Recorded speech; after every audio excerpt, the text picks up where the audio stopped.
he pops in right at 11:30, right when we're about to go live. So hello, everyone, and welcome. We're going to be doing a little bit of a pre-show here while we wait for Chris. He did text me that he was under the weather, and I was like, oh, dude, that sucks. So he's going to try to be here. He might be stepping in and out. And for those of you who've ever seen our podcasts in the past would know that he brings some really good questions. And so there's going to be a lot of fun that we're going to talk about in the show. Some of that might be part of the pre-show. So welcome in, everybody. Thank you guys so much for the 55 likes. You've actually pushed us from a like to dislike ratio from 20% to 64% before the show went live. Now, I do think that YouTube does delete like dislikes before shows because the dislike count went way down. And then when I checked it, it was back up at 100%. And then it went way back down. So I don't know how that's all working out. And so welcome in, everybody. Let's see here. Welcome. Mark, what's going on with you, dude? What are you playing right now?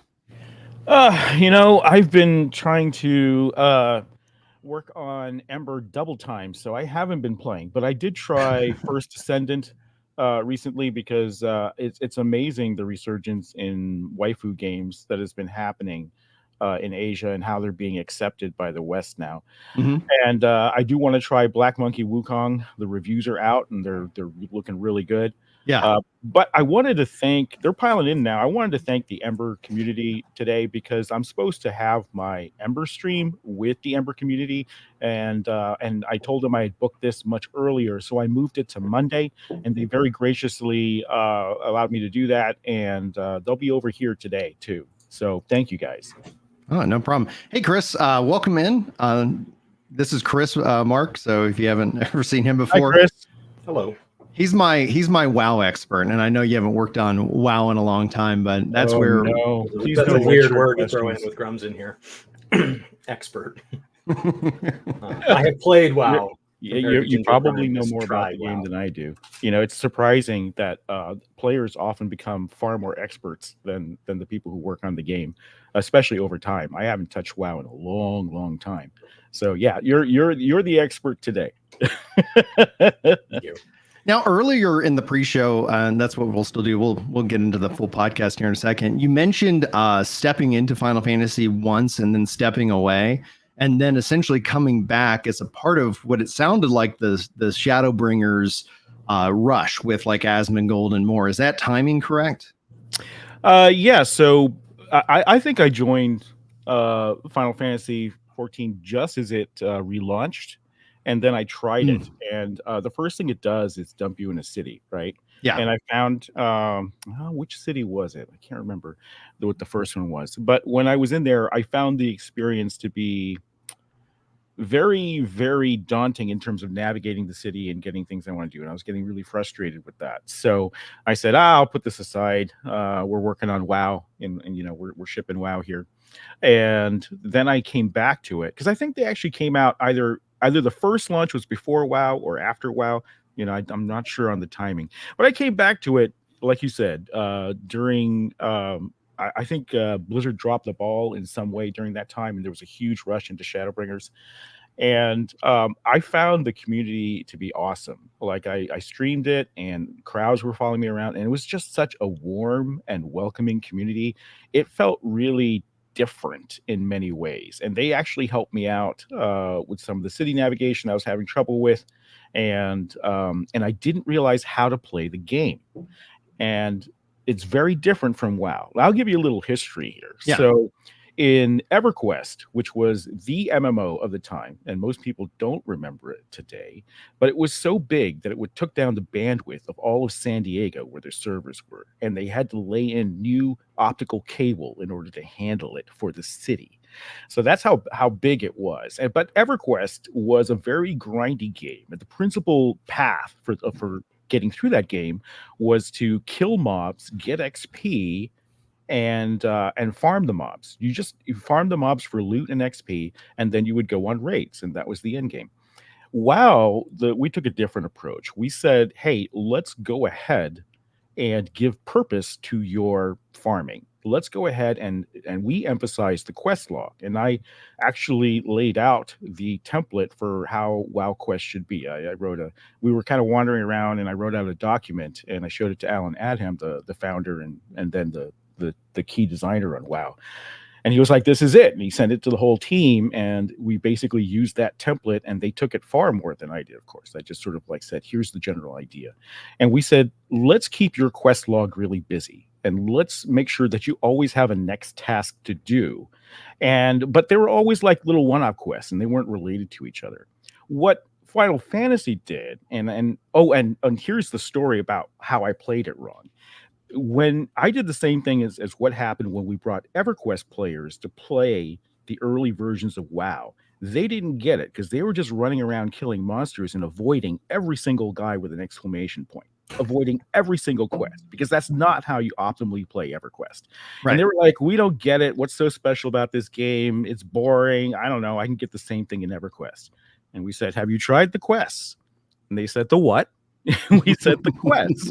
And so they went and started doing the quest lines, and it transformed the experience for them. They were playing it wrong. And once they realized how you're supposed to get through and where the majority of the XP comes from at the time, through that epic quest chain, that is where they started to really have a good time. Well, I had the same problem with Final Fantasy XIV. When I went in to play the game, I didn't know about the main story quest. I didn't know, that this was where you get a huge part of the enjoyment of Final Fantasy. And boy, when I tried that, I was hooked. I really enjoyed the game, and the community, like I said, was so incredibly warm and welcoming. I got some mount that I didn't know what it was, but it's my favorite mount. Maybe you guys can help me out with the name. It's been a while. It's the one that looks like a robot, and it's got a jetpack. The jetpack one, like the new one? Like no. It's an older one, and it's a drop from a dungeon. I forget which one, a rare drop. And you basically get to ride on the shoulders of this robot, and it can jump up in the air and transform, not transform, but jetpack around. It was fantastic. I really loved that one, and I was so grateful. And so many people would be like following me around as I was learning the game and playing the game and helping me out. I mean, I'd never seen that in WoW. I mean, the WoW community, I think, is very different, or even was very different back then, in that the game is perhaps a little more competitive, a little more focused on raiding and getting the right gear, and Final Fantasy, I feel like, emphasizes the social aspect a lot more. And this is the part I really enjoyed. The stuff that I thought, and I said it then, and I'll say it now. I think it's a better game than WoW in many ways, and it is my preferred MMO, over WoW. So just to give you a little kind of context so I came from WoW. I started playing WoW in 2004, and I was invited to play by this guy here. To play Final Fantasy, which was in its 1.0 state. Now, its 1.0 state was... To correct something, Final Fantasy 11. So Final Fantasy 11 is the EverQuest. Final Fantasy 1.0 was their trying to be next generation version of 11 that did not resonate well with people because everybody spoke WoW. And right. So 11 was coming out right before WoW shipped. Correct. Yes. And I'm going to be honest, like, I was one of them, like, it's a character, not a tune. Like, I was die hard Final Fantasy 11 over WoW. And then it's like, you would see it just bled people out of Final Fantasy 11 and then into World of Warcraft. And I dabbled in WoW. Go ahead, Chris. Some of my early videos were translation guides where I would say a word in the Final Fantasy community and say the identical word in the WoW community, and just help people understand. Like, it was like we were speaking two different languages, and we're playing fundamentally, like, day over day in between patch cycles. We're playing the same game. They are shockingly similar on what the day to day is when there's not content dropping, what's available. Now, the communities receive them differently, but they have a lot of the same features on paper. And so I came into 14 late, so I came in A Realm Reborn. And I actually didn't do the story. I came from WoW. And so Brian was ahead of me and with a group of friends ready to play, coming over for 1.0. And so when I came in 2.0, I treated this game as WoW. So quests are where the experience comes from. That Yep. makes sense. Do the quests. And what I found is a lot of these quests aren't kill 5 things, collect 10 tusks. Like it's go talk to this guy, go talk to this guy, go talk to this guy. I'm like, well, this is kind of lame. And so I'm just pushing escape. Like, when are these going to get good? And so I skip all of it, get all the way caught up. And then I join in the social part of the game and I fall in love with it. It was awesome. Wait, can I stop you just for a second? Because one of the funniest and the most annoying things are, and this happens in the main story quest too, is when you get to those segments where it's talk to this guy and then talk to that guy, and they're literally 10 feet apart, and you're just ping-ponging between them for like four different mini sections of the quest. I think that's hilarious. I have an escape key on one of my keyboards that broke. Just slamming it. Come on. Like, let's just do this. Like, this is such a waste of time. It's such a waste of time. Like, I can, if that guy could speak out loud, we'd be able to hear him. So why are all 3 of us not talking? And this is one cutscene, and I push escape 1 time, and then I go kill the 10 things. But socially, the community grabbed me more than WoW's, because the community I ran in, I was a friends and family member of the elitist jerks, and so that's a group that so I was in on the forums and stuff, and that's who like I go to BlizzCon with, and I don't rate at that level, but like that's who I hung out with. And so this idea that I wouldn't be improving my parse, that I wouldn't be fighting for a raid slot, I really struggled to kind of identify with the game, as opposed to in Final Fantasy, I can fish for 2 hours while streaming and achieve nothing. And like, that's a perfectly valid play session. And that exists within WoW. It just didn't exist within my corner of WoW. Fishing is my leading class. I joke in Final Fantasy 14.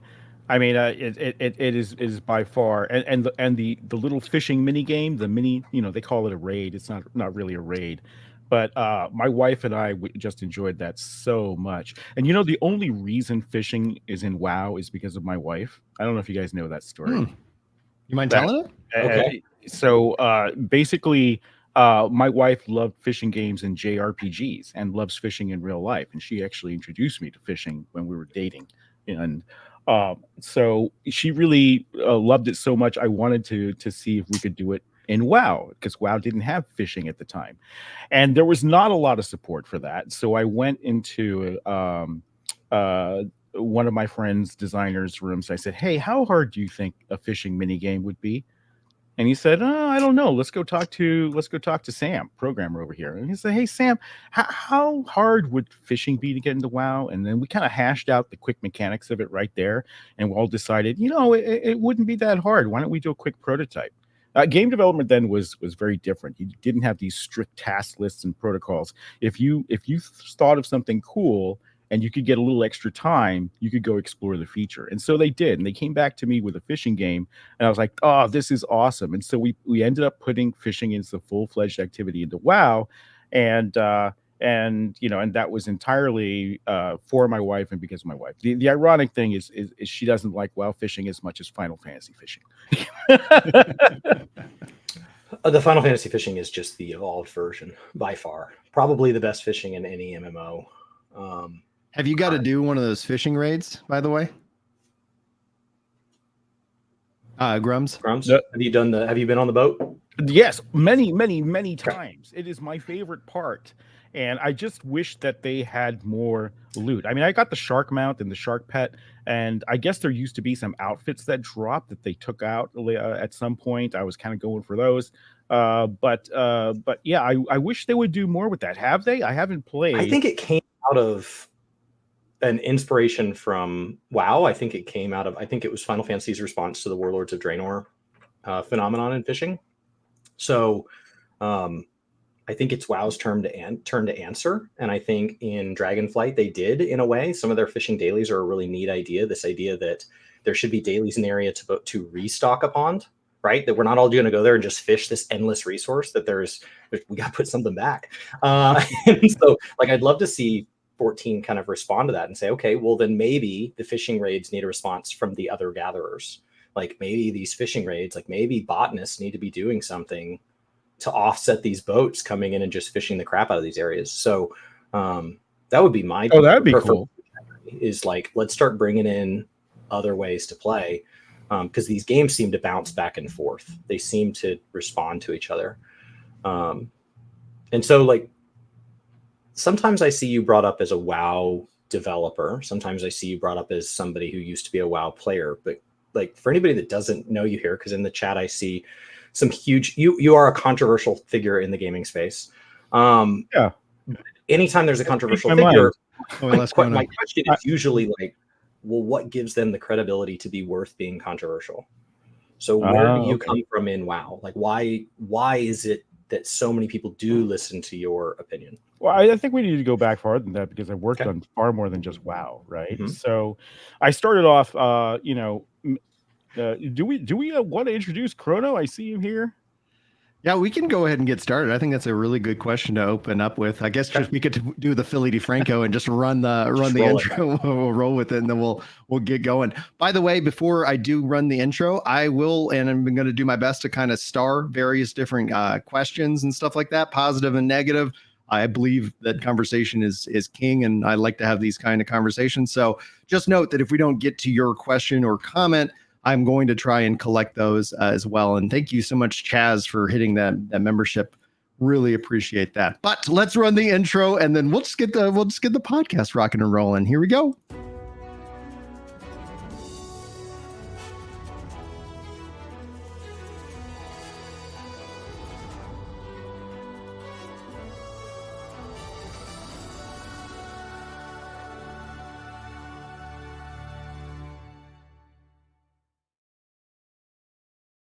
Hello, everyone, and welcome to another episode of the Crystal Core Radio Podcast. We have a special guest here today that we're going to be talking about all things video games.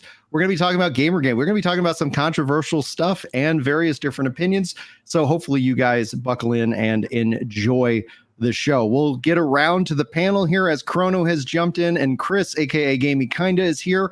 So let's start with our guest, Grums, and then we'll go to Crono, and we'll just introduce everybody here for those who are new or been returning after a while. Was that my cue? That's your cue. Hi, everyone. So yeah, I'm Grumz, aka Mark Kern, and I guess we were talking about, hey, well, who are you, and what have you been doing in gaming? And I was like, oh, that's a long story. I've been in game development a long time. So, everyone kind of knows me from being team lead on WoW. People have questions. Well, what does that actually mean? And but let's go back to where I started in gaming. I mean, I've been making games since high school, right? So I was for English class, I would make adventure games on the subject. So if we were studying, I don't know, the adventures of Ulysses or whatever, I'd do an adventure game about that. And those were my projects, because I hated writing papers. And so I've been making games all my life. And when I was in law school, I was studying intellectual property law, and I really wasn't enjoying the career of law. I was enjoying the education. I was enjoying the challenge of it. I was enjoying that you got to make your arguments and to really reason things out. But yeah, I was still drawn to games. And so I had a friend who said, hey, this little game we were working on, I got a publisher now. Interplay wants to publish us. And I was like, oh, really? He's like, yeah, I need you to help me finish it. I'm like, nah, I'm in law school now. I can't do that. But he was so insistent. He flew to Boston from California. And I was at Boston University School of Law. And he said, look, here's what I got. Here's what Interplay's willing to do. I really need you on board. Will you give it a shot just for the summer? And I said, okay, just for the summer, I'll do it. And so that was my first commercial game. I worked on it over the summer. And it's really interesting because a bunch of people on that project ended up at Blizzard, but we didn't know each other. We didn't work directly with each other. Like Rob Pardo was in QA for that project at Interplay at the time. And I think Dwayne Stinnett was doing art on it, and I didn't know at the time. And what I did for that was I did a little bit of programming and a lot of art. I was learning 3D art at the time. So, and we published the first game called Star Reach, and it came in a really funny shaped box because that's what they did back then. And I said, hey, this is pretty fun. This is more fun than law school. And actually that game, Star Reach, was one of the progenitors for the RTS era that Blizzard picked up. They cite that game, and and Herzog Zwei on the Sega Genesis as giving them the inspirations for doing RTS games. So I went after law school. I said, you know what, I'm gonna launch a game company instead. And so I started work on my game company in the third year of law school. And I skipped all my classes, which you can do in law school because they don't grade you during especially third years. Third years are the laziest. They don't grade you during the class. The final is the only thing that counts. So I was busy building my company and working on my first self game.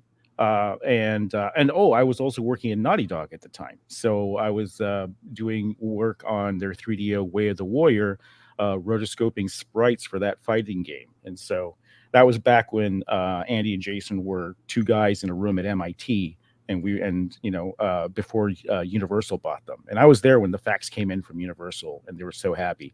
But yeah, so I was working on some stuff for Naughty Dog then, and then working on my own company. And I crammed for my finals. I said I can only give it 10 days, and I shut myself in a room, and I got straight A's. I was like, oh, this law school thing is easier than I thought. But meanwhile, I started this company. We were making a game, and the company was called Crixa Labs. Qualia. Sorry, it's called Qualia, and we were making a game called Crixa, and my current company is called Crixa after that. So we were working on this top-down shooter, and it was the .com era, so everybody was more interested in making websites than games. But we got two calls. We got a call from Bungie, and we got a call from Blizzard, and Bungie came first. And Bungie was like, we want to publish your game. And I was like, hey, that's great. And they were all set, and we met up at Macworld Expo, and that's how I met the founders of Bungie and the founders of Naughty Dog. So we're like the old school gang that sort of like when the industry wasn't making a lot of money and we were just getting started, and we were doing it for the passion of games, right? That's where it started from. Well, Blizzard called up and said, and I'll never forget, Bill Roper said, we'll kick the shit out of any offer Bungie has. Come fly to California and see it. So I did, and I went to California, and they did kick the shit out of Bungie's offer, and we signed with them. But Blizzard had a challenge back then in trying to do multiple projects at the same time, especially third-party development. They couldn't get a handle on how to get a third party to where they wanted it to be, and they were working with Diablo 1 at the time and our game, and they had to pick. They were a very small company, like 50 people at the time. They're like, we can't do both, Mark. We're sorry, but we're going to pick this game Diablo to go with. But you guys are all welcome to come work for us. You guys are a phenomenal team, and there were 7 of us at the time, and I'm the only one who took the offer. And I tried to find other investors for it. It was the .com era. Game publishers were closing left and right. It was website games or nothing. So I'm the only one who took the offer to go to Blizzard, and they brought me in because they wanted to solve the problem of how do we run multiple projects at the same time. This is something they were really struggling with, and they actually put me first on a third-party project, and they revealed this at BlizzCon. It was a Japanese RPG called Raiko, and it was done by a team that they had sort of like funded out of Westwood Studios, a big rival at the time, Command and Conquer, right? And it was kind of a pet project. It was kind of like stick it to our main competitor by funding their team that left. We didn't poach them or anything, but we went with that team, and I took a look at what they had, and I was like, this is not going to work. This is stock art from Painter. It's a painting program at the time. And then I went and visited the team, and I swear the lead programmer had a book on his shelf, How to Program a Game in 30 Days. And I was like, oh, this is not a good sign. So what was that game last year that was basically the same kind of concept? I forget its name because it was here and then it was gone. They closed down 2 or 3 days after. They were like, anyway, I don't know if anybody remembers the name. I don't know, but I went back and I said, we have to cancel this project. But I think the idea is great of having this this Asian RPG in 3D. Let me find you a team, and I found a good team that was very good at what they did, and signed them up to do a spec demo. So they did a spec demo on the concept. We all loved it, but again, we all met, and Blizzard was like, we can't do multiple projects at the same time. We're working on StarCraft. We got to do for this full time. So regretfully, we said bye to that, and I went on to StarCraft full time, and I was a producer on that, responsible for all the glue screens. So everything that and the manual, everything that happened That was my first job at Blizzard. Everything that happened, the main menu, the way that the NPCs would come in during briefings. And during one of those briefings, I snuck in a recipe for my family's Chinese lemon chicken. It's a little Easter egg there for any of you who've actually seen it.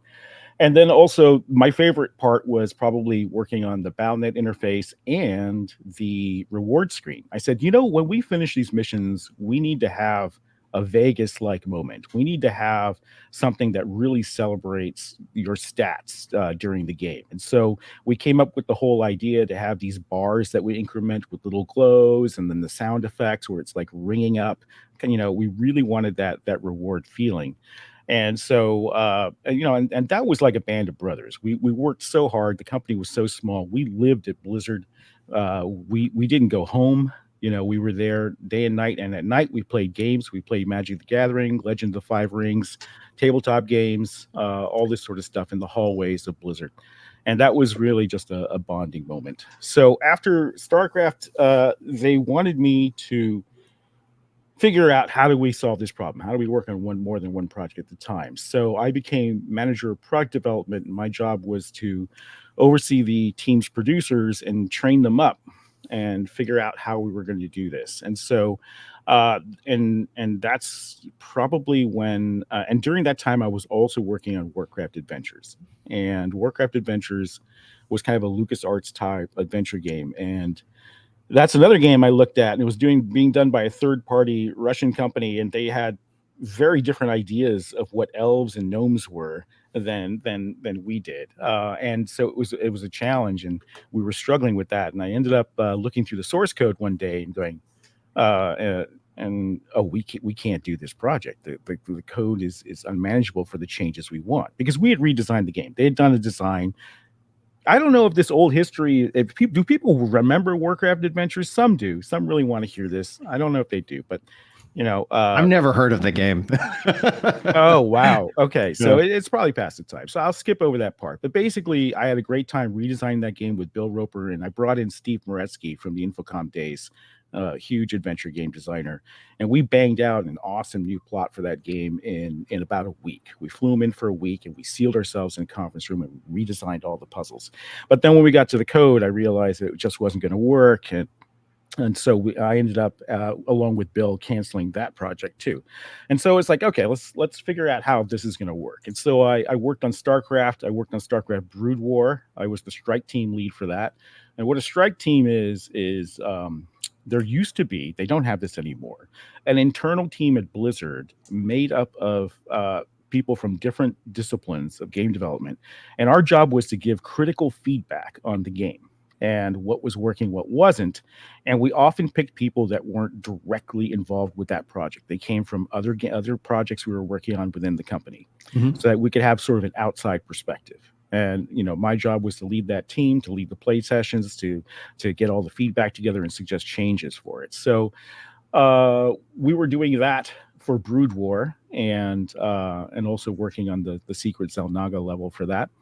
And that was a lot of fun. Also working on StarCraft 64 with Nintendo, and that's a big story of itself. But my real love was MMOs. I had been playing text-based MUDs for so long, and there used to be one on Genie, which was a online service at the time, and I played this all through college.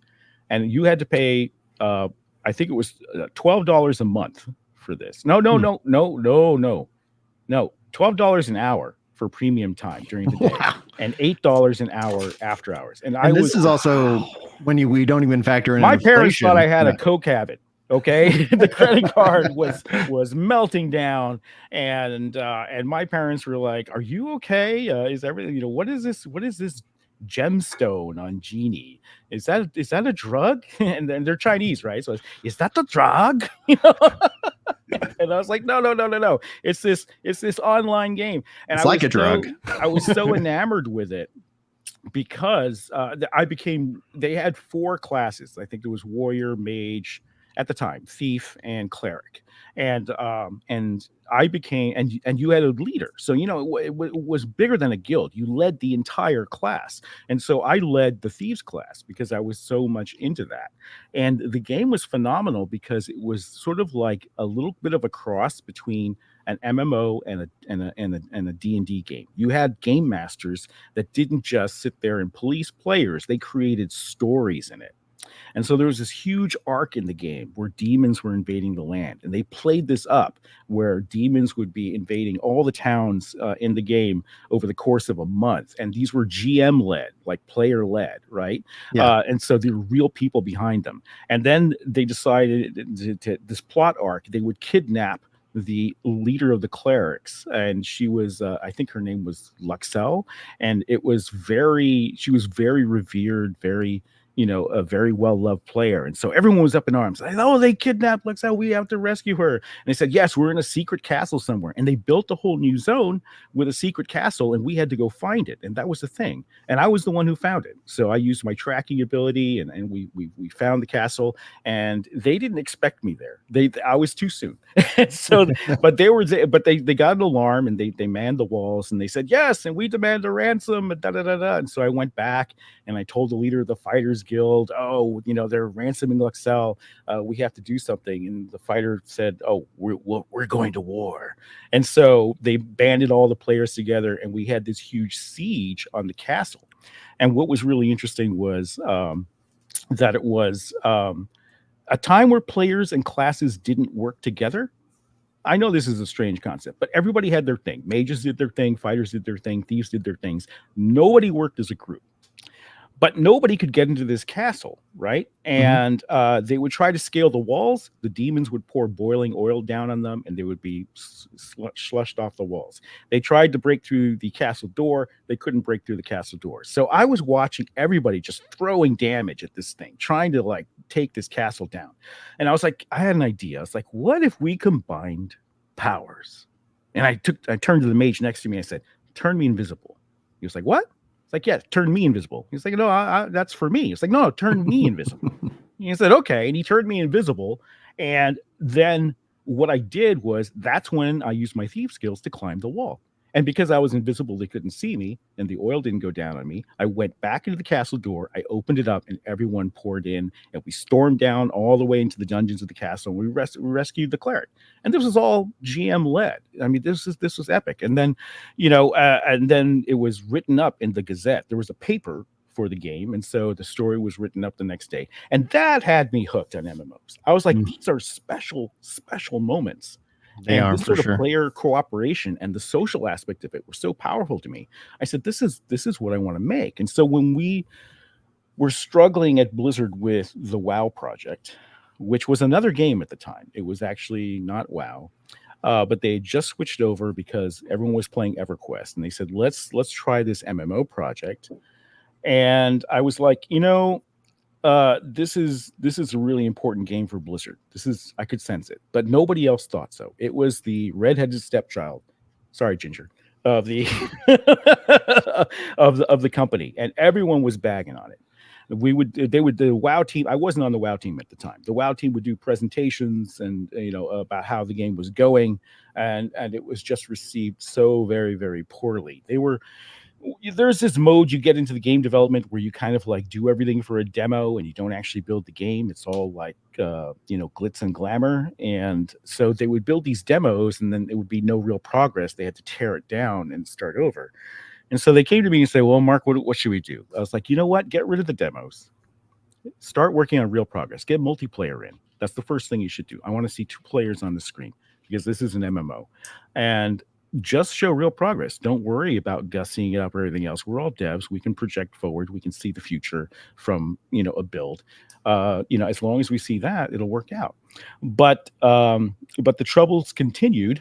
And at one point they wanted to cancel WoW because what happened was we lost WoW's team lead at the time, and we lost our VP of technology and our team lead for Warcraft at the same time to go. They went off and they founded Guild Wars.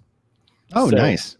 ArenaNet and Guild Wars, and that's the game that they were doing. And so they were like, "Oh, we're screwed. We have to cancel this project." I'm like, "Don't cancel it." I said, "This is going to be the most important thing."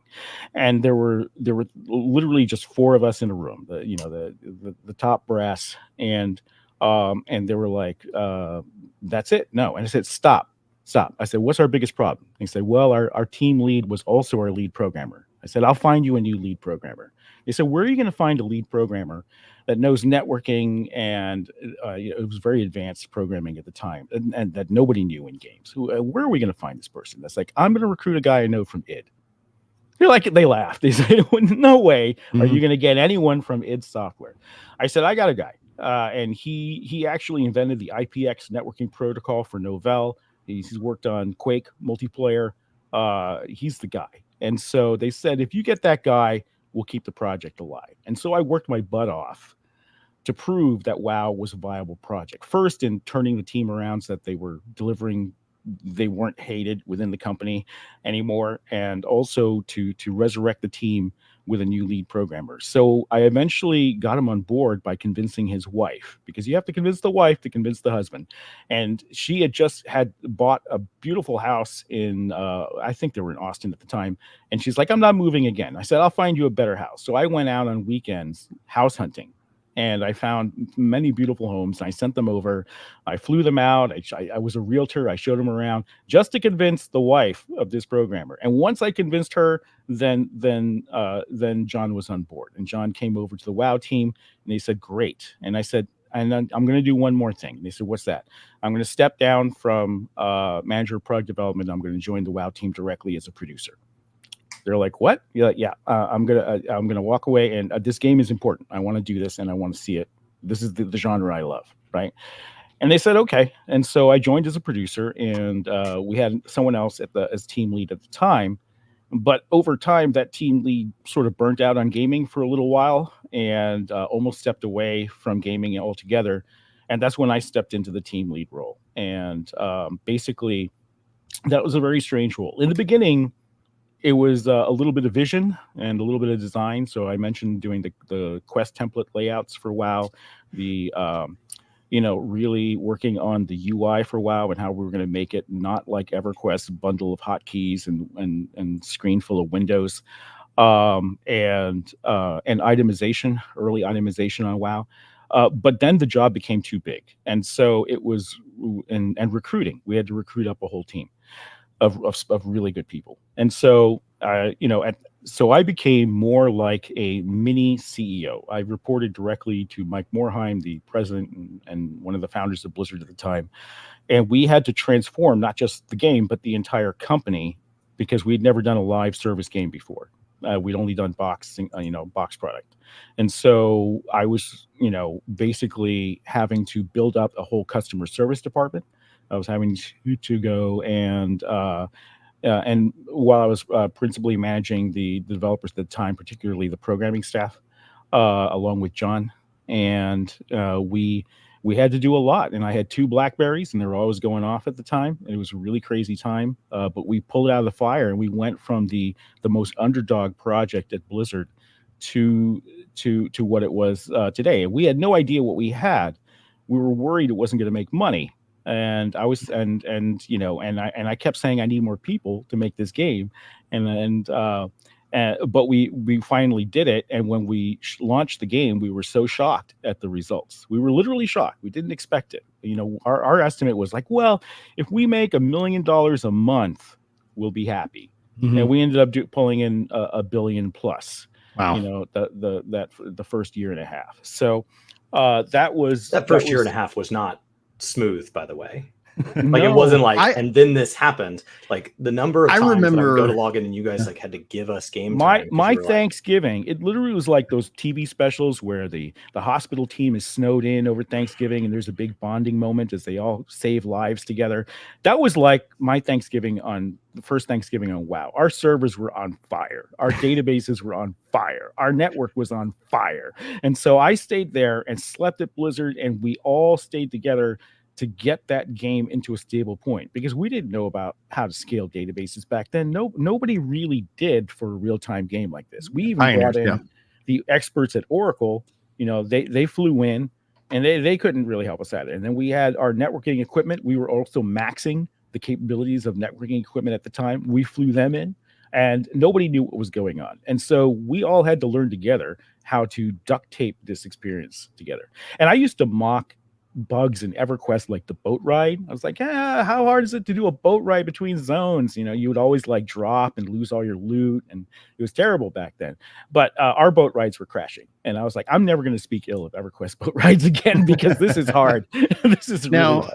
There is some, like, I know Chris asked a really good question that led us into the podcast, and that's quite a resume, and I know that goes on, but let's go ahead and introduce Crono and the rest of the panel here. Sorry about that. No, you're good. I could listen to stories about game development. I wanted to give a clear picture, because there's so much FUD out there. There's especially, people that are trying to, I know what I did.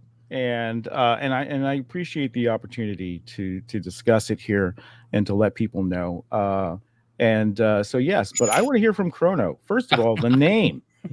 Tell me where the name comes from. I was a big Chrono Trigger. Yeah. Yes. I still am. I stopped liking Chrono Trigger at any point. But yes, that's exactly where it comes from. Remake it, please. I know. 2D. 2D. Yeah, baby. Come on, Square. Anyway, yeah, no, I was just enjoying the backstory, man. Like, I've been following you on Twitter for a little while, enjoying just the fire that is X, and it's the takes PvP. are great.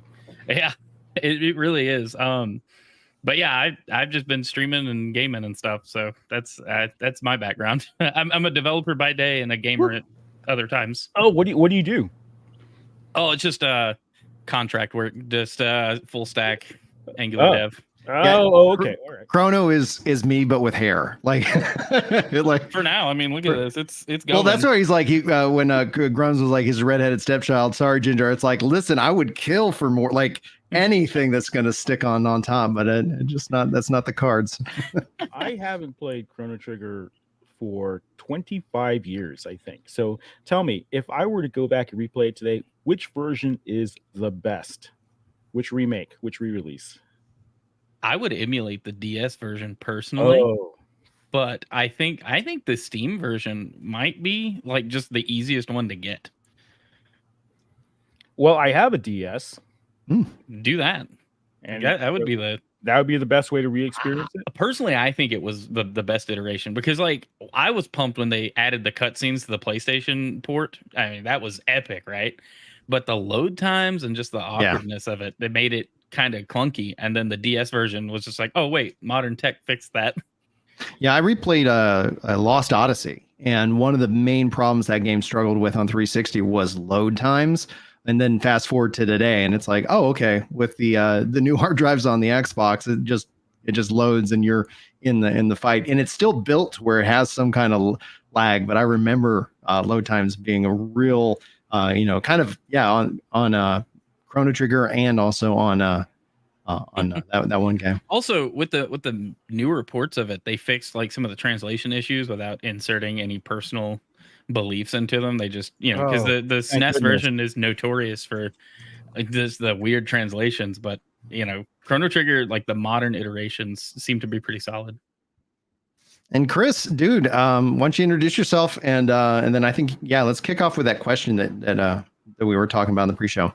I'm just here as a gamer. I just like games. I think the reason, like Brian specifically today, I like the complex issues in games. My most popular streams and videos have been analyzing spreadsheets of kind of trying to get to an objective answer when feelings are really high, and just rambling on. My number one viewed stream was when I clicked on a sign to buy a house in 14. Like I'm very rarely achieving anything, but I like taking on the complex issues, which is why I was excited for Grumps today, because Grumps is a controversial figure. I mean, the chat has been like back and forth with people that are absolutely like, Grumps is the defender of all gaming, and then people who I believe we've lost subscribers today. So like there are different takes on Grumps, but like if I Google Grumps, I am told how to feel probably 25 times before I find any original content from Grumps.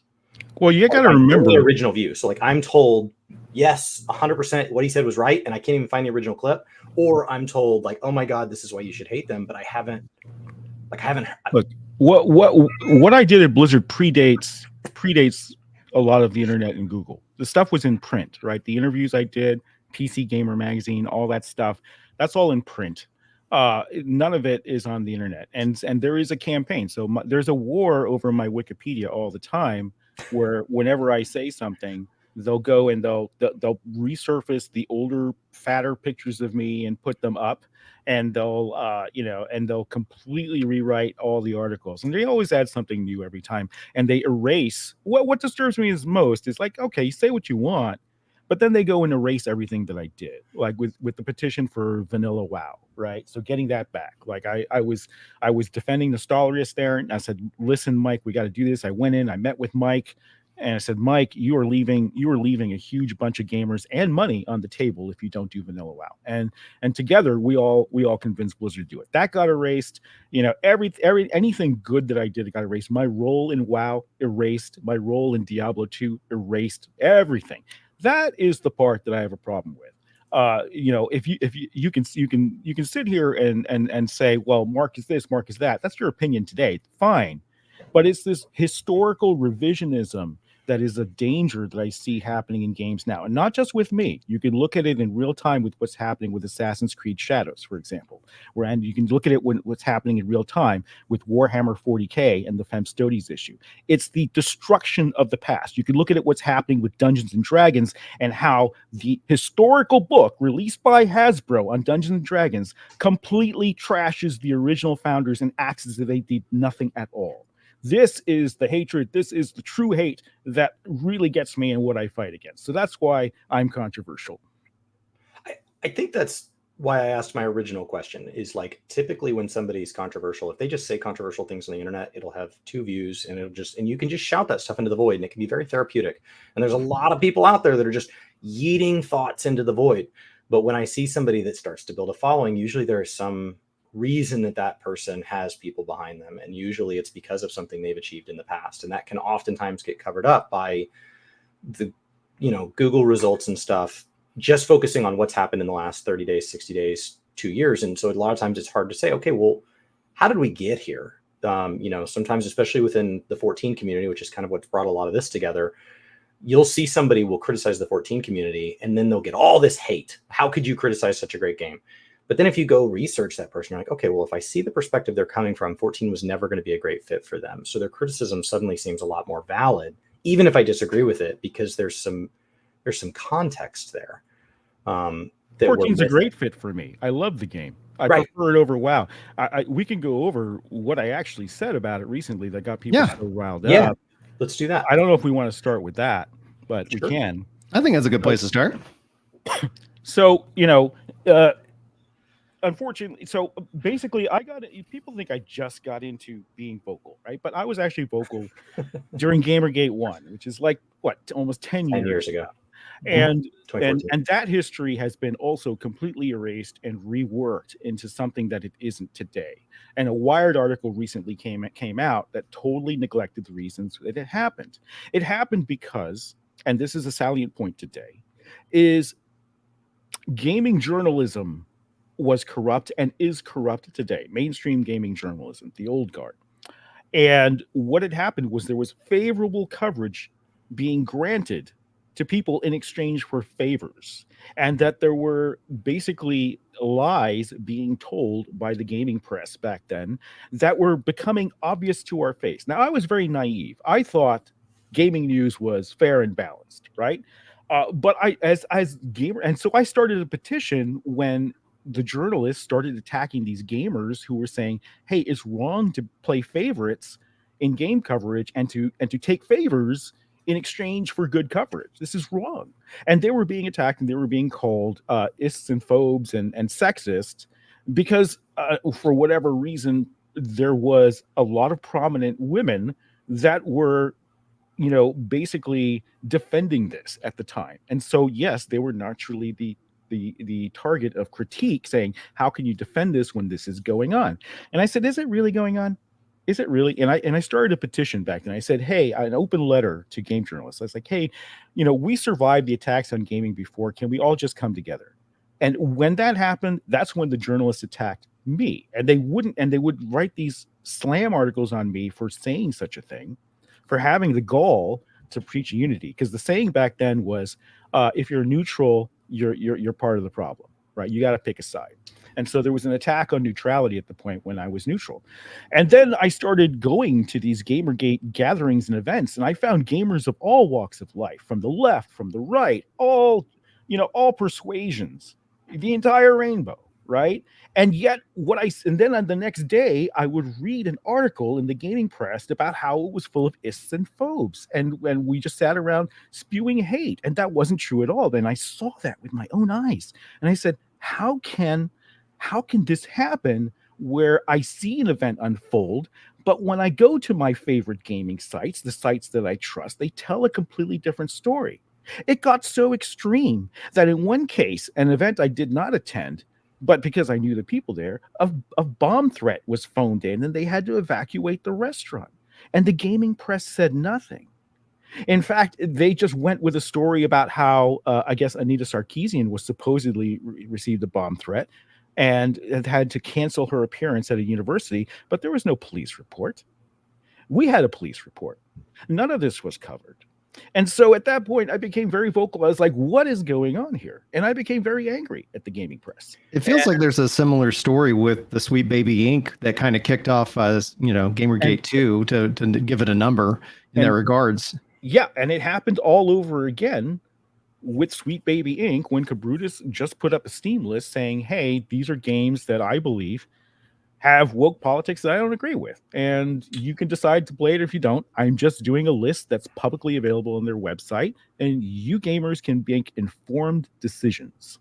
And he didn't actually write reviews on any of these games. He just sort of linked the source, right? And immediately Kotaku went after them. Immediately all these other sites went after him. And Sweet Baby Inc. went after him. People don't remember this. It's already ancient history as far as the internet's concerned.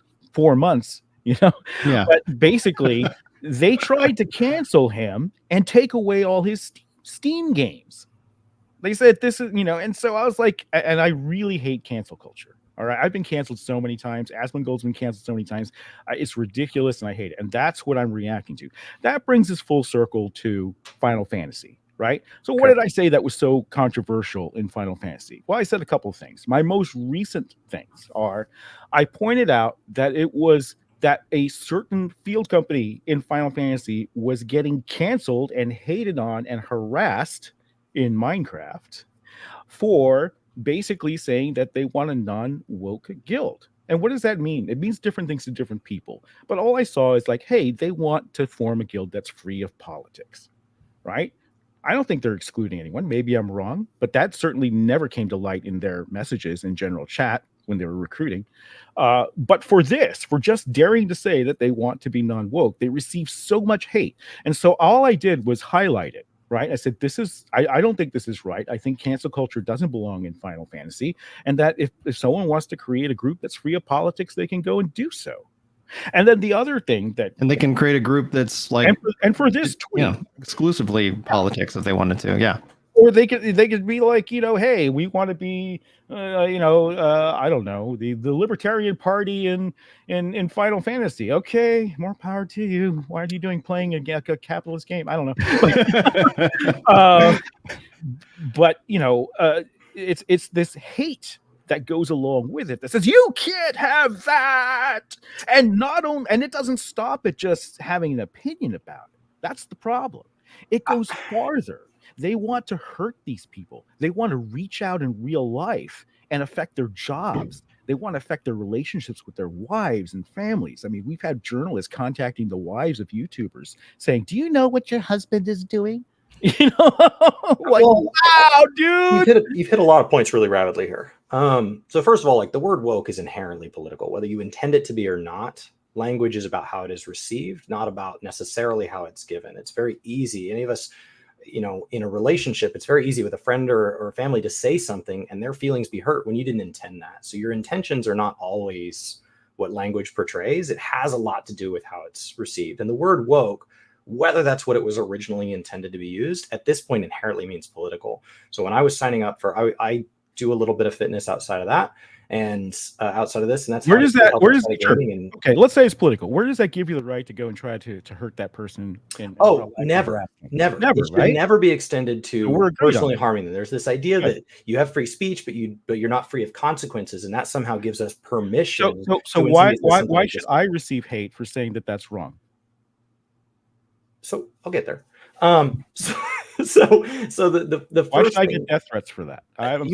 you should not. Your family's been doxxed. You've received things that are absolutely inexcusable. But to say that I don't want to be tied to politics, I looked at registering for a 5K, not that long ago, and they said we're free of politics. I'll be clear, I am political, so I'm not pretending to be neutral anymore. Those days are long gone 10 years ago. Okay. So I'm coming from a political aspect for sure. And I prefer to be neutral in a lot of these things. And so I did not attend that event because the number of times that it referenced it would not be political in the description of the 5K made me feel, oh God, there's no way this thing is like, there's no way. Like I'm going to show up and every single car is going to have 10 bumper stickers on it. And I don't want to be involved. So when I see woke, I assume intrinsically that it's going to be political, or they wouldn't have said anything. So I assume the word woke is inherently political. So now I don't think, to further on that point, I don't think that intrinsically then gives you the reason to ruin people's lives. You should not have, I disagree with what they said, so they should lose their job. They should have damage in their relationships. They should have physical threats, doxing and all of this. That's wildly incorrect. And so either side doing that, and that is not there's good people on both sides. It literally is that point blank. The moment somebody crosses a line, everything before that doesn't matter. So the moment somebody doxed you, that person's point of view doesn't matter anymore. That person should be tried. There should be legal consequences to that. They wanted there to be consequences. They have now invited that. The moment somebody has physical violence, that's in theory why we have a legal system in whatever country that person lives in. So like, I'm not saying, okay, well, sure. Well, let's say they were, I'll concede. I don't know this field company. I don't know what they do. Maybe they are political. Maybe they are excluding people, but it's a political opinion. They should not be, we're agreed. They should not be receiving attempts to cancel them, the amount of harassment and everything else they've said. And I should not have received the amount of hate just for defending their right to exist and have a field company in there. The other controversial tweet I made was with the recent expansion, which, some players were unhappy with, and they had valid points. They didn't like the story shift. They didn't like the new lead character, Wook-Lamont. Am I pronouncing that right? And, I believe so. And I pointed out in this tweet that this person was receiving harassment and being called all sorts of nasty things and having political stuff cast upon them. Oh, they're transphobic, or they are sexist, or they are this or the accusations go on, and it wasn't. I think the current term is a grifter. Like it's like that's one of the labels that they toss at you a lot. Yeah, that's the new popular, kind of label. Weird is, and these are very carefully crafted political tropes that are backed by huge marketing campaigns in order to be wielded as weapons, right? So these are not organic terms. These are terms that are crafted in the political sphere and trickle down into the cultural sphere. So, but in any case, I said, look, it has nothing to do with it. It's just, with any of this stuff, it's that people genuinely don't like the story shift, genuinely don't like this new character. There were, I don't know about today, mixed reviews about it on Steam, about the reception of where this was going. And I said, listen, this person shouldn't be receiving this amount of hate for it. And for that, I received even more hate for it.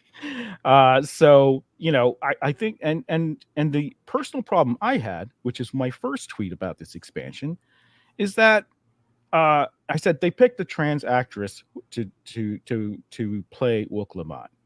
And I said, I don't have a problem with that. But I have a problem that the voice acting is very poor. It's wooden and stilted, and I think Final Fantasy deserves better. I didn't say Final Fantasy deserves better in the tweet. I'm saying it here today. I think the story is so great in Final Fantasy, and the rest of the game is so great. I wish their English voice acting would be better. But there's thousands, tens of thousands, maybe hundreds of thousands of people that have a genuine problem with her as a character. And for that, they get aspersions cast upon them. They get their reputations assassinated. And again, this is the violent tendency of the woke mob to not stop at expressing their counter opinion, but going out to touch you in real life. This is where cancel culture started, to take away your jobs, to take away your familial relationships. They want to hurt you. And this is ironic because after years of doing that, their tactic now is to say that, well, we never do that. It's actually the people who are anti-woke that are doing all this. And this is classic projection coming back from the classic tactics at Kiwi Farms. Anyone who's been around a long time recognizes how these people operate. And this is what is going on. It doesn't stop. And that's the problem. I tweet about games. And for that, I basically have my life threatened. And I always post the receipts. I always have the receipts. And so many of these people on the other side say that they get them too, but they never post receipts, or they have very few of them. Yeah, I've shared some of my receipts because I think it was fun and educational to see people go full mask off when we announced that you were coming on the show and telling. Let's take that as an example. Tell that story. Like, Ginger. Well, this was the last. I haven't seen it like this since I was blamed for Asmongold coming into play Final Fantasy 14, which I don't think he has any knowledge really me too much. I don't think we factored in his decision. It's like I don't think at all. But it's like I remember, getting lots of, a lot of hate, a lot of direct messages, a lot of things saying like, this is he's toxic. This is all going to be bad. It's all your fault, and all those things. So I've seen that hands down. But what I was going to say though is that when it comes outside of obviously people taking it into the real world. Hasn't cancel culture become the best source of promotion of any specific thing? We see that the only people who truly get canceled are those who don't post. What do you guys think? I don't think that that's fair, because the idea that something worked out for me, right? If somebody slams into me in traffic and I win $1 million settlement, it worked out for me. I came out ahead. I didn't want to be hit by a car. So this idea that if you're canceled and you come out on top in the long run, that intrinsically gives us permission, it's all okay. Thank goodness they canceled you. No, you should have some agency in whether or not you're promoting or not. It shouldn't be this okay, now I'm forced onto the offense. One of the issues that I have with this conversation is that everybody here seems to have some level of granular view. There seems to be some level of, this is where I draw my lines. These are the areas that are priorities to me. But these conversations, as a typical stereotype, move towards, but the other group is a they. The other group is a singular thing, and everybody in it is bound by the behavior of any one member of that group. Right. So if anybody in the other group shows receipts, well, yes, but typically they don't. And so we can just stereotype. And I think a lot of that comes down to, we've moved to a social media platform that basically allows us to express our views towards other people in 144 characters or whatever the limit is now. And that's it. And so we have to have these conversations where we get right to the headline, and there isn't any room to understand, okay, I can disagree with you on the final result, but we actually have a lot of the same initial views. And so I think there's somewhere for us to bond there. That is somehow getting lost in the mix. Why should, people are free to unsub from you and not watch this podcast if they don't like your guest. I think that's fine, but for what? Why are these people doing this? Because I defended free speech, because I defended the right of a field company to exist, because I defended the goal of anti-harassment against someone who didn't like Wook Lamont for the character and for no other reason, and to be tarred and feathered for it in so many horrible terms, for saying that I didn't like the voice acting. These are the principal reasons why people are canceling their subs. If so, I think you dodged a bullet there. Those are people you don't want. And that's fine. And they're welcome to their opinion. And you should, algorithms allow you to shape whatever you subscribe and don't subscribe to, and whatever you support and don't support. So we don't inform our decisions on that. We are aware of it, but we don't inform our decisions on it. Brian and I both have jobs outside of this, so it's fine. If that's where they're stopping, if they're stopping at, hey, I no longer want to engage with this, great. Yeah. I understand that. As long as that's where it's stopping, as long as it's not transitioning to them going after, you know, Brian and his family, or me and my family, or any of the other contributors here on the channel, people like Crono, like, you're absolutely welcome to step out or into our community at any time. That doesn't bother me. The 14 community in particular doesn't take criticism well. They don't. They never have. Well, but it's not for me. I was echoing players in Final Fantasy. There's a large number of players that don't like Woklamat. There's a large number of players who want to have field companies that are either anti-woke, anti-woke or politics free, one or the other. Well, and to kind of jump in on that, I think it's unfair. And like I said, the vast majority of Final Fantasy has been the most warm, the most welcoming, the most awesome community I've ever joined in an MMO. And I know that there are plenty of them. I think the very vocal part right now is a minority that is attempting to wield power through the power of cancel culture in order to enforce a particular political view. And this is what I have a problem with. No one's speaking up for these other players. There's a culture of fear that if you were to ever voice, I just don't like Woklamat, that you would be called an isophobe and over and over again, and so they don't speak up. And are you going to get the best game out of that? Are you going to get the best writing out of it if there was a problem with the character and the writing and the focus on Woklamat instead of the player? Are you going to get the best voice acting if you don't speak up? If all these people are silenced because if they say anything that they are attacked, this is who I represent. I represent the silent middle ground that is afraid to speak up, rightfully so, because we've created a culture of fear. And this happens at the developer level too. I cannot tell you how toxic it is to work in AAA game development now. If you only heard the stories, if you only talk to the people who are open with me about how they have to keep their heads down, it gets so extreme. I'll bring up my favorite story. Okay. I had a developer who was reported to HR for bringing Chick-fil-A to work. And this is at the time when Chick-fil-A was seen as anti-gay because they'd made, one of the founders, or I don't know who, had made political donations. It's like the owner, the head guy or something like that. Against gay marriage. And I don't have a problem with gay marriage. I'm actually in the middle. I was forced by this recategorization of the left to be on the right. I am not the right, but I am now by their definition. And so are the vast majority of the middle ground who are sick of this. Anyways, Chick-fil-A, they wanted this person fired or written up because they brought a chicken sandwich into lunch, and this made them feel unsafe.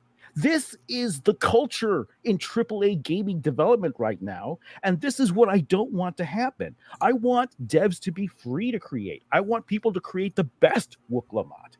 I want people to create the best expansion. And you cannot do that when you have an ideology that is in there that is religious. And what do I define as religion? Well, one of the key things is the fact that you cannot blaspheme.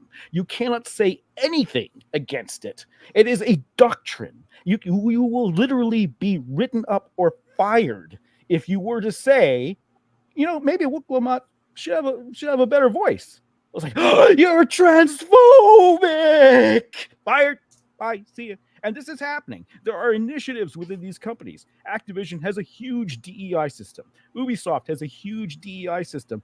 And so does Square Enix. They have a new department that is doing this. And I can tell you from my contacts with CEOs in the industry that this was all financially motivated because there was easy money, easy grants during the COVID era that drove all this. And so they started all these departments. I have another CEO who sells ESG products.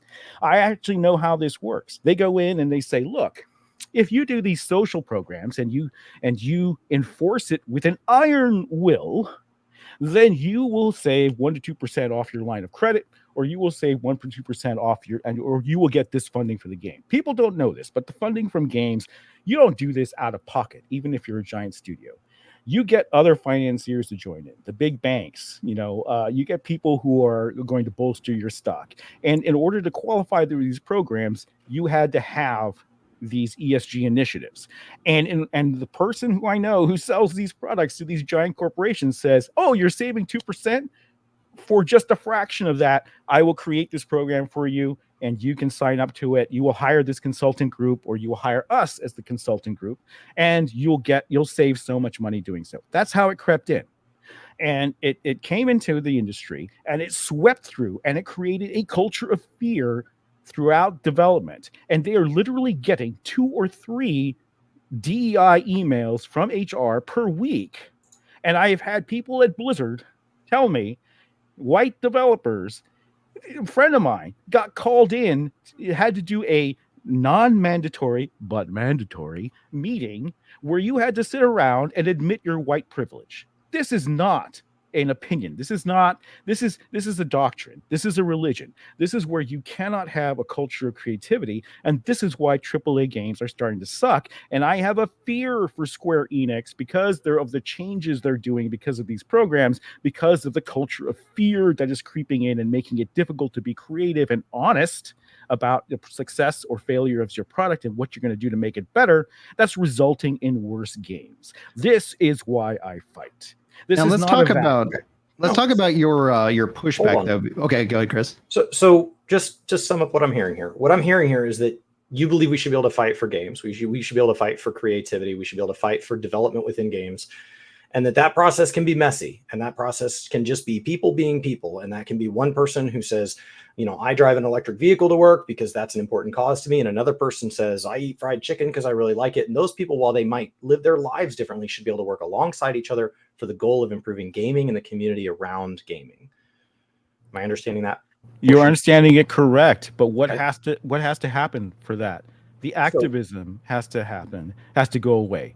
The over politicization within the development process that results in, look, at Activision, in some places, there is a DEI officer that sits on each team that has to approve every game feature that goes in. Do you know how much that slows things down? It's a lot. It's a lot. The bureaucracy. Do you know how much that costs? And I don't mean the DEI department. I mean the cost in terms of the dev team having to slow down and to reiterate on this. Do you know how much it costs a game company when they pander far too much to the message for ESG points rather than the gameplay? They go out of business. That's the phrase I like right there, that they cater far too much. So let's just imagine we go back and make a tweet about Final Fantasy XIV a couple of times. The first person says they should not have hired a trans person as the voice actor, full stop. That's the whole tweet, no additional context. The second person says, I really wish the voice acting had been better in this expansion as we move into a new story. And then the third person just says, Final Fantasy is woke, period, full stop. The middle one is the only one that aligns with what you're saying. Is that it's about the content. It's about the game getting better. It doesn't matter if the person is trans or not trans. It doesn't matter if the game is woke or not woke. We are here to make the game better. Do you agree with that? And that doesn't happen because what's happening, and this isn't, by the way, this isn't just games, right? I focus on games because this is my wheelhouse, right? But my response is to the broader self-destructive nature of this throughout society. And companies making products, because let's say that let's say that you consulted with Sweet Baby Inc. and you gender swapped your character to get ESG points, and you let them write it, but they're not good writers, and so the character came out poorly. All right, and gamers didn't buy the game. So what does the game company do? Well, what we normally do is we have an emergency meeting afterwards saying, hey, this isn't selling. What's going on? What's the reason for it? And because you had a political group like SBI come in and consult and develop this character and the writing for you, you are not allowed to say, I think the story might have sucked. Because the next thing that comes out is, oh my God, SBI is a DEI consulting agency. You are, an is and a phobe. And you cannot bring that up straight to HR with you. You cannot have honest conversations. You cannot say this writing sucks because we've attached so much importance to the identity of whoever wrote that more than the quality of the work that you cannot have honest discussions about the quality of the work anymore. And this is not just happening with games. This is happening with product development all across the board. It's happening in Disney, all industries. Boeing, all everywhere. Industries right now are moving towards diversity. Now that diversity has come because no there problem has with been diversity. generations of certain groups of people being ignored. And so in trade for DEI, to acknowledge the pros of it, because I think you've elaborated on a lot of the cons very well here. The pros of it is that we have more accessibility in gaming than ever before. There are people that could not consume gaming now. Myth. Look, gamers have always been the most open. Nobody remembers this because I was there when I was there in the before time, right? We were geeks. We were oppressed in school systems. It was not popular to be involved with technology. It was not popular to be involved with video games. It was not popular to be involved with tabletop. So we were the most open. We were Liberty Island. Bring us your poor, your wretched. We invited everybody. We were thrilled when women would join our gaming group. We were thrilled when women joined our D&D group.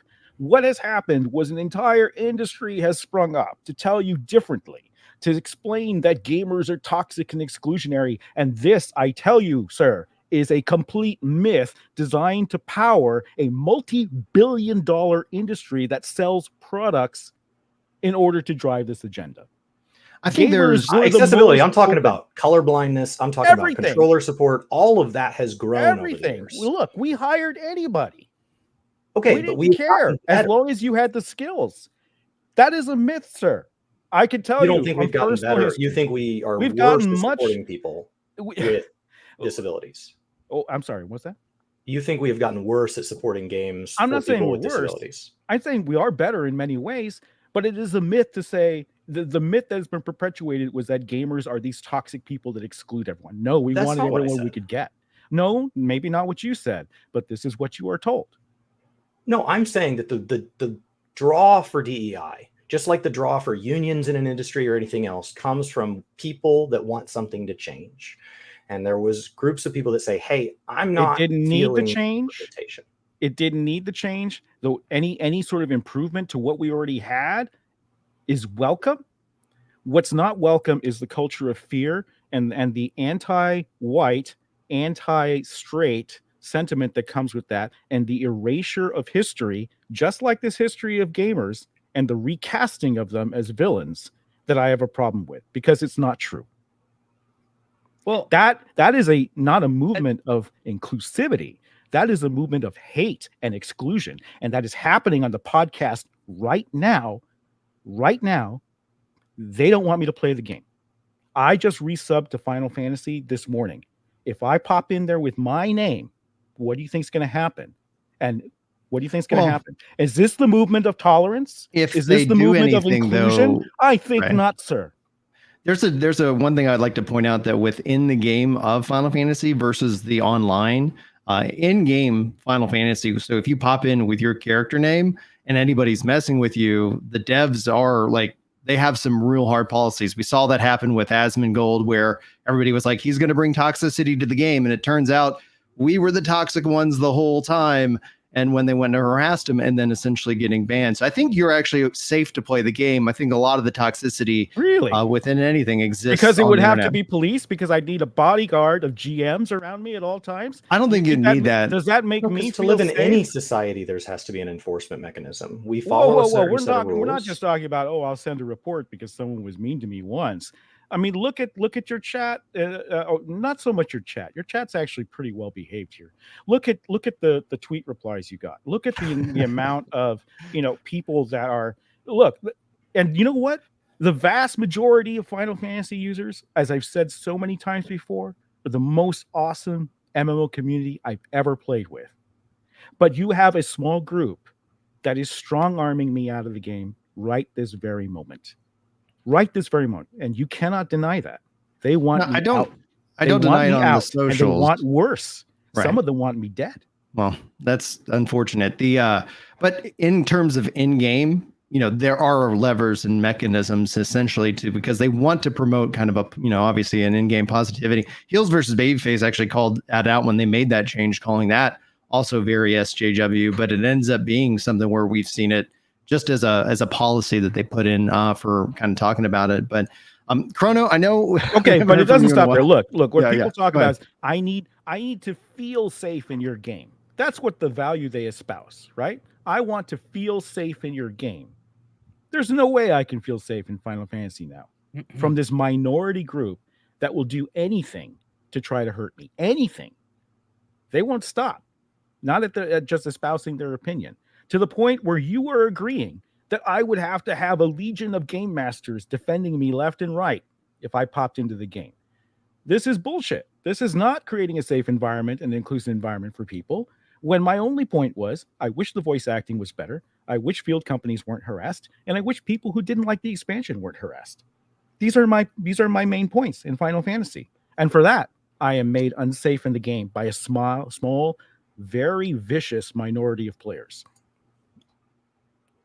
But I think I haven't said anything in quite a few minutes. But I think to all of these points is a lot of I consider myself pretty background in general. I'm the average like dude, you know. But what is your recourse then? You know, if you feel like you can't enjoy it, but someone else also feels like they can't enjoy the product, what are you supposed to do? Just make an alt and then just don't say anything? Because then the whole free expression goes away. But then, you know, you see, as someone who observes a lot of this and doesn't really participate most of the time, it does get frustrating to see the small group be the loudest. And it's like you've got the normal dudes that just want to enjoy games, and that's where we want to sit, right? We just want to have fun, but I just want to go fish, man. Yeah, we just don't know. Like I wouldn't know what to even, because I don't necessarily want the target on my back because I open my mouth, but I also just tend to not engage with the things that are causing the problem. So if it means making an alt account to avoid that issue with your account specifically, what's the problem there? You know, I'll agree with you that actually, look, all I would have to do to avoid this is to go in with an alt account. And this is actually true. And yeah, I did get a little hyper there, you know, but if people found out who I was, I think you agree that bad things would certainly happen. But here's the beautiful thing about online gaming, and this also feeds into my original point about why this toxic gamer thing is a myth. You do not have to be on voice in a video game. You do not have to be yourself. You can be anything you want to be. There is no reason that people would know your political affiliation, your gender, where you fall on the spectrum, your neurodivergency, whatever, unless you didn't wear it on your sleeve, right? That's a fair point. I actually think that's one gaming of the is one of the it's what drew me to gaming. I'm pretty safe in Final Fantasy. I grew up in a community where I didn't have a lot of friends growing up. And online, I was able to make friends. And because we made friends over how are we going to beat this dragon? How are we going to find this loot? How are we going to find this gear?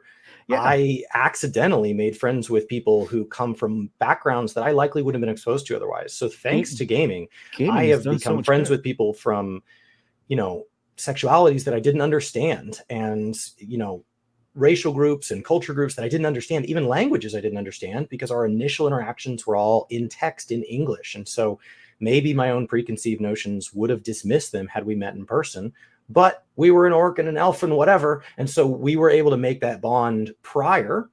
Just like, you know, if any of you are friends with somebody from maybe when you were a kid, some of my friends from when I was a kid, I probably wouldn't have chosen them if I met them today. But because we already have that relationship that's worth protecting, now I have somebody that helps me understand points of view other than my own. Here's where I want games, and this speaks to your point, Chris. I believe games should be a watering hole where we put aside our political beliefs and we can all understand each other through gaming, through solving common problems together. It's a very powerful way to overcome these perceptions. That's why I don't want anyone to be harassed out of Final Fantasy XIV. I don't want these field companies harassed. I don't want these people who don't like Wook-Lamont for very valid reasons, nothing to do with, you know, anything else, being harassed out of the game. I don't want myself to be harassed out of the game. I want to be like, you know what? Let's fight politics outside the game all day, all night. But when we get into the game, we're just gamers, man. And that's where we need to return to. But we can't do that if there is political activism in games and political activism in game studios and political activism within our game communities. We need to put that aside and be like, it's okay to disagree. Let's go take this dragon down together. That's where we need to be. And that's where I'd like to see us. I agree with that. I Yeah, will say, that's like, their there's a point. little bit of, like, when you open a tweet with cancel culture in Final Fantasy 14, there is a little bit of this that I went and pulled this up to make sure I could read the language. That sounds like you're labeling the entire community, and that starts to go back to like the essence of Gamergate, where a lot of Gamergate was a lot of us just didn't like being name called. That there was two groups of people arguing over something that most of us weren't even aware of. And then all of a sudden I was being called names. And so then it's really, then the person to dislike is not who was wrong in the original argument. It's to dislike the person that called me names. Well, I mean, was I wrong? Is there no cancel culture? I mean, look at the stream. It's not the widespread. It's not the majority.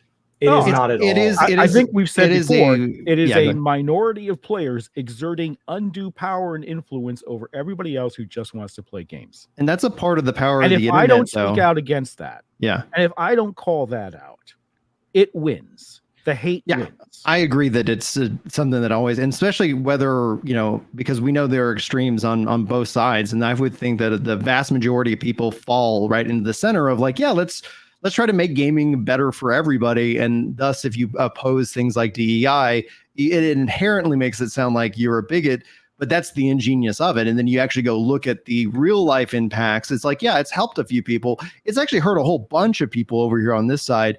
And it's like, well, okay, how can we keep working on it? And if we can't talk, and if we can't have these real conversations, it becomes an issue. And that's kind of where like I was wanting to go with it, because you have been calling for like, if gamers just take 2 years off of buying new games, the problem will fix itself. And this year alone, I think, has been showing that gamers are not spending money on these games, and that is sending right now a potential message to to game developers. But on the horizon, you have Star Wars Outlaws, you have Dragon Age Vanguard, you have obviously you brought up Assassin's Creed Shadows earlier in the show. Those are three really big games. Do you think that you run the risk of, especially when calling those games out before they're even out and people have had the chance to play them, that you run the risk of creating a reverse Hogwarts Legacy moment for the Gamergate 2 movement? I don't worry about that. If the game is good, the game is good. Go play it. I think that what I'm doing here is that, from everything I know from my friends in the industry who are still in AAA, from CEOs of public game companies, that there is a real problem here in that they hired way too many activists. And unfortunately, they're also the ones who do the least work, it turns out. Like, I hear from inside sources that when they do their layoffs, they prioritize people who not are activists, but who are least productive. And there's a high correlation that they see. That's not me saying it. That's them saying it. They see between low productivity, especially the insisting on work at home types and things like that, and the amount of activism they do within the company, that sort of makes this toxic environment. Now, some companies don't care. The companies like Ubisoft and Activision, they're all in on this, right?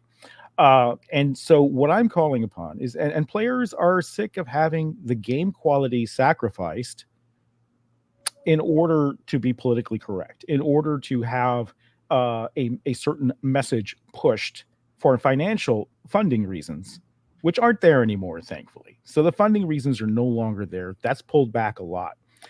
So now what you have to do, if you want change, if you want better games, if you want honest conversations about why the game didn't work and what you can improve, you have to get rid of the activism within these companies that is causing such a toxic atmosphere.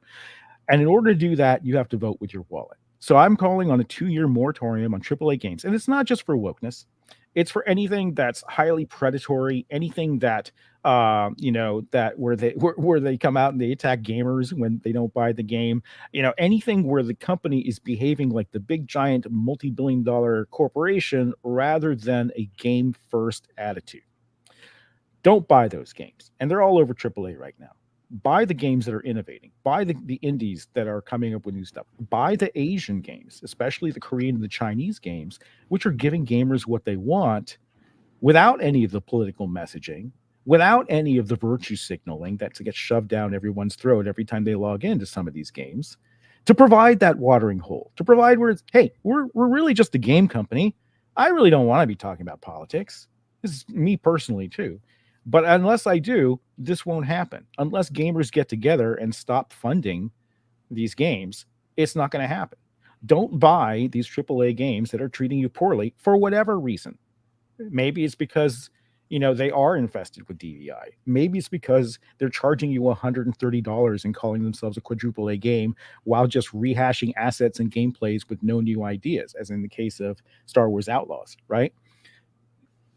Look, I don't. Every time that I've come out and said this stuff, it's never had a Hogwarts moment. The Hogwarts moment comes when the opposite occurs. When cancel culture comes in and tries to cancel the gamers and the people playing it behind it. Look, I'm attacking a game company, right? I'm attacking Ubisoft. I'm attacking Activision. I'm attacking PlayStation for their PSN policies, right?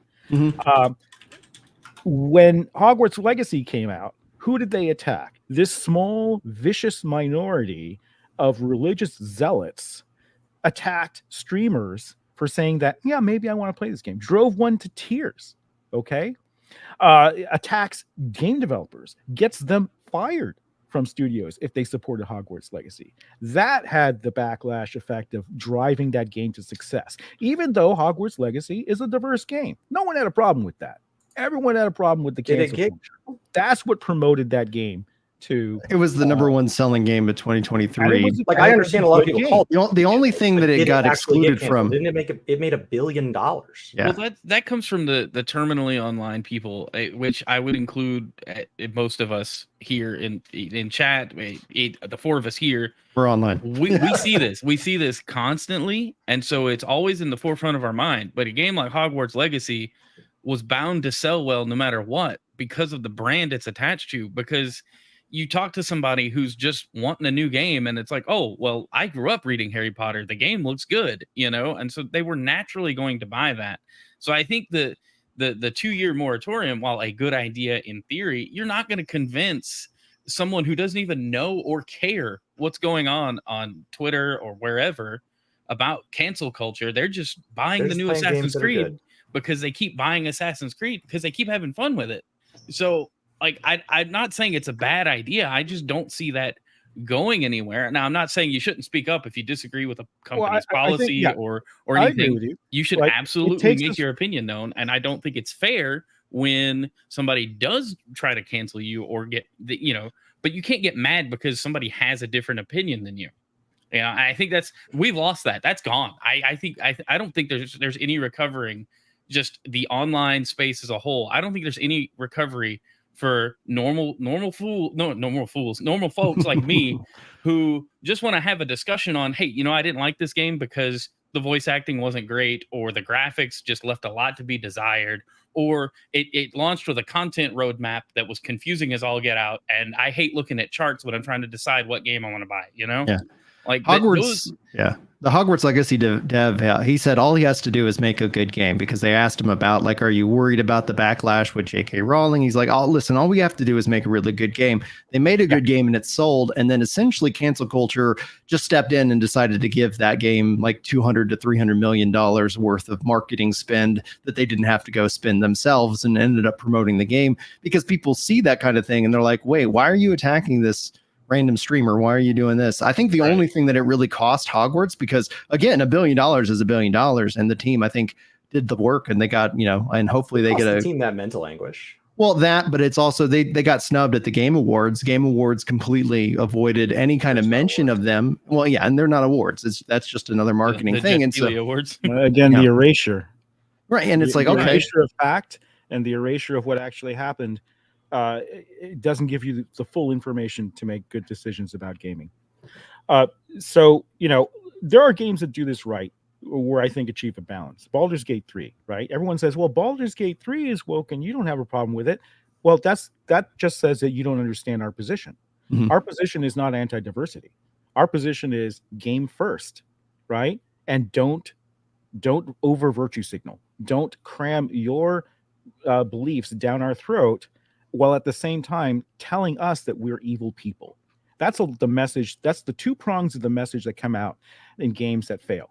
They say that they excessively virtue signal. They excessively insert politics at the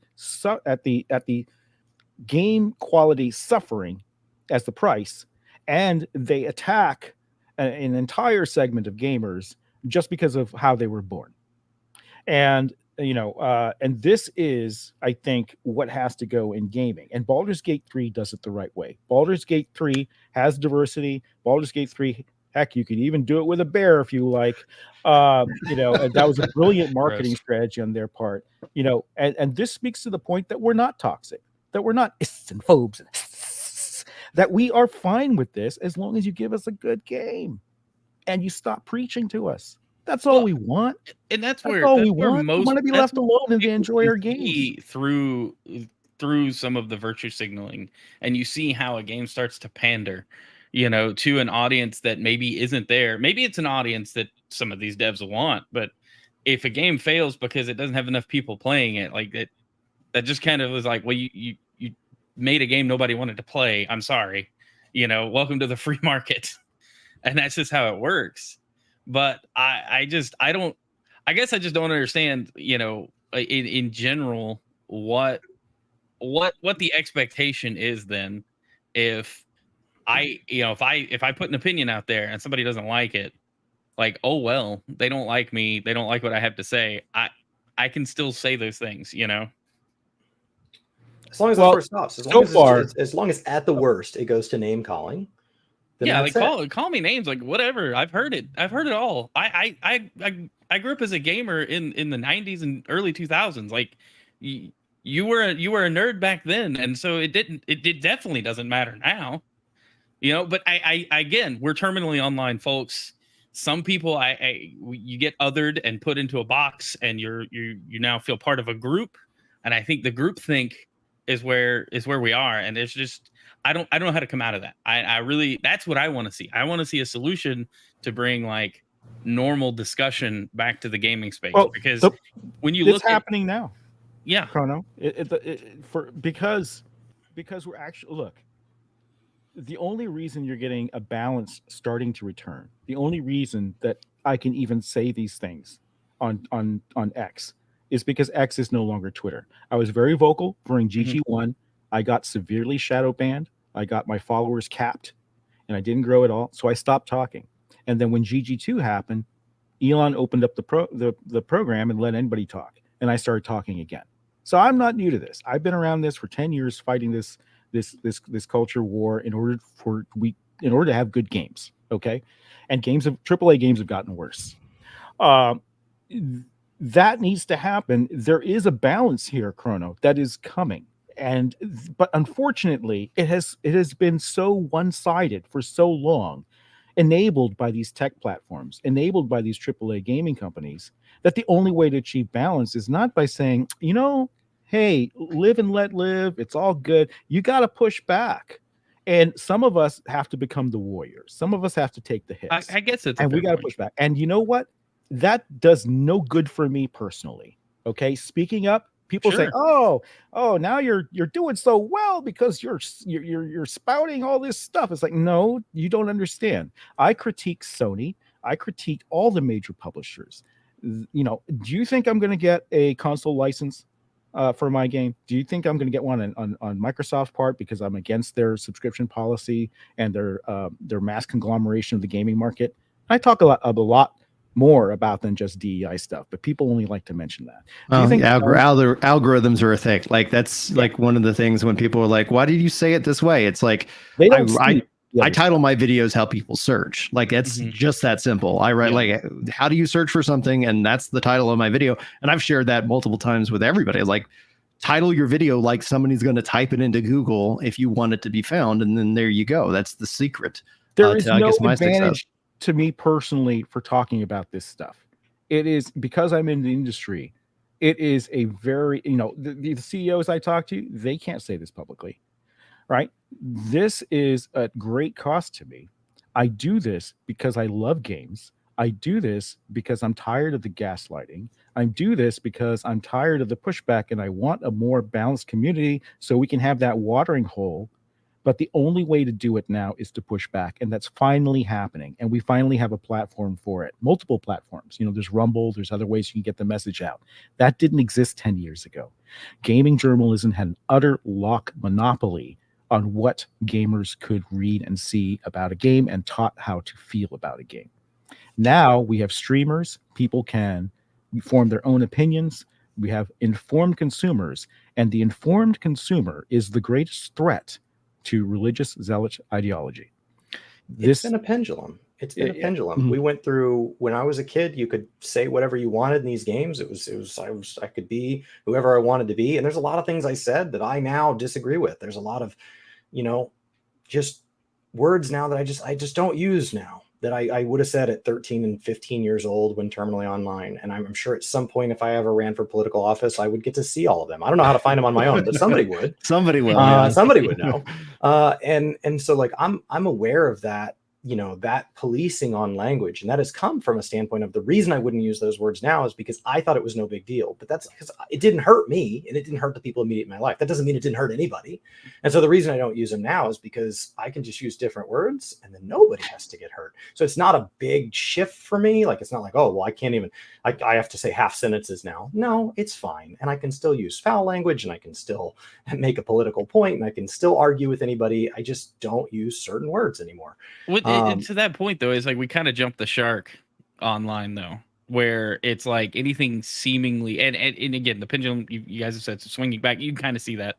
But there are phrases where it's like that word or phrase in and of itself isn't harmful, and you guys are just there's a point where people are just overly sensitive. Right. We've swung it to the point where if you start to say, okay, well, now we can just, and I think some people would argue that a word about the word woke is that the word woke is inherently politicized. And it didn't start out that way. I just wanted to use that word to talk about something being not politicized. So now what do I have to just keep inventing words and then they keep getting colonized at the rate that I'm inventing them? Well, it's the overly used phrases start to lose their meaning, right? So because that's one of the things I was going to ask Grums about, because like we alluded to it earlier, the term grifter is kind of the new popular term to toss. And so Grums, you've been accused of being a grifter. So my question is, what's the grift? Yeah, what is the grift? You tell me, because I've lost money doing this. You're supposedly raking in the big bucks, man. Then can you steelman their argument though? Because like when it's all said and done, I and that's what I asked. I asked that on Twitter, and I didn't get any responses or evidence. Go ahead. So they say that because I switch topics, I'm a grifter, and because I don't play all the games I talk about, I'm a grifter. Well, that you just described every gamer, right? We have opinions on games. We're not experts in all of them. And you talked about, gatekeeping and stuff like that. I've got 350 hours in Final Fantasy. I said right out that that's not a lot for an MMO, but I'm called a grifter and a tourist for that. Well, guess what? If you look at the player stats of how many people tried Final Fantasy and then stopped playing, I'll guarantee you the vast majority of them did not even complete ARR. Right. I spent a lot of time and guides on trying to get somebody past level 30, because what we would see in our stats and our numbers is that somebody would hit to level 30, they change their job, and then they would just start over at level 1, and they do that over and over again, and eventually they're like, yeah, I think, and then like they never experience anything else because they get caught in that loop. And so that's something where I was like, get to cap. It's, like get a character or a class at least to these different milestones before you consider swapping it out and playing something else. Otherwise, you'll get looped into a very small piece of the final game. But go ahead, Grums. Yeah, my main is Dragoon, right? And I think it has the best single player arc story of any of the classes in ARR. But I joke that my main is fishing because I'm higher level in fishing than I am as Dragoon. I've completed everything up to the ultimate weapon. I finished ultimate weapon. I had a lot of strong critiques about those final dungeons. Luckily, they changed them, and everyone, for the most part, is happier with those changes. Where I stopped was I hit the wall with the what is it? The 7th Umbra Seal, whatever, those patch quests, right? After the ARR and before the expansion. And I hear it gets really good in the expansion, but those are such a slog, man. It's a slog. Those are such a slog. It's a slog. And the one advantage of WoW's method is that if something ages poorly, people can just not do it. He could change it today. I mean, he changed the last dungeons of ARR for the better. There was such a big problem before, and I had a miserable experience with that. And I think I tweeted at them. I said, change this and that, and other players did, and there was enough player momentum that he actually went and changed it. He can change these too, because that's a wall. And Mog Station, as they came out. I used to tweet a lot about Mog Station, how awful it was, and they finally changed that. And it's still awful. I went to resub and I got an error message saying I couldn't use my Steam wallet. Please contact customer support. When all it was I need to put more money in my Steam wallet. They should have said, "Oh, your Steam wallet can't cover this." But instead, I got a message that says there has been a serious error and you need to contact customer support. Like, I just want to that feels accurate. They had also an issue with like Visa cards as well recently, and so there's been people who. Chris's rule, his wife gave him this rule: you're not allowed to unsub from this game because I don't want to have to listen to you complain about how to get resubbed. The Mog Station makes me so mad. It's so much better than it was, though. Like, I storm around the house. We live in a pier and beam house. I'm stomping around, making all this noise. Why won't they just take my money? And she's like, I don't care about this. Will you how much does it cost us annually? So I take 2 to 3 months off every year. She's like, for $25, you could just be quiet. I'm there with you. Mog Station sucked. It still sucks. It's a lot better. The final dungeons and ARR had huge problems. They fixed those. The 7th Umbra whatever quests, they suck. The patch quests suck. So to call me a tourist is really strange, because not only have I played a decent amount of Final Fantasy, no, I'm no expert, right? I'm casual in Final Fantasy, but so are the vast majority of players. But not only that, I kind of like helped this genre come into being, right? I was like there leading the charge on WoW. I was there creating this. I know a lot about this. So it's a ridiculous accusation to call me a grifter and a tourist and knows nothing about MMOs or these games, because that's factually on its face wrong. And as far as the other thing, grifters change topics. Well, yes, because DEI is everywhere in gaming, and I'm pushing back against it, and I need to talk about it, even if it's a game I don't personally play. But I can highlight what other gamers are saying about it, the vast silent majority that don't get represented. That's what I'm here for, to amplify their voices. And I'm here to call out bad mistakes when they are made, like in Helldivers in the recent patch. And that, what am I supposed to do? Stick to one game for the rest of my life? I can only talk about WoW. I can only talk about Diablo. I can only talk about StarCraft. And that vastly ignores the amount of, and we went over this earlier in the podcast, the amount of sheer experience I've had through the golden era of gaming, the founding of these mega studios, right? Being a part of all that, the expertise, decades of experience designing, leading teams, creating these billion-dollar franchises. I think I've earned a right to talk about this, and I'm not saying that players don't have a right, but you shouldn't be saying that I have no right to talk about this when you don't have, any of the experiences that I've had in the industry. You get to talk about it. I get to talk about it. That is not grifting. And I am losing money doing this, literally losing money doing this. The amount of personal attacks and everything else. I'm going to highlight a couple of different things in chat, because one of the things that I think is then attached to it, I think this will be kind of a good conversation to have. And I know we're usually over long, so if anybody needs to dip out or whatnot, let me know. But ultimately, I believe they're also attaching that to your work on Firefall and also to Ember that you're working on right now. How would you respond to that? Well, I think you have to look at who's been perpetuating this, right? Okay.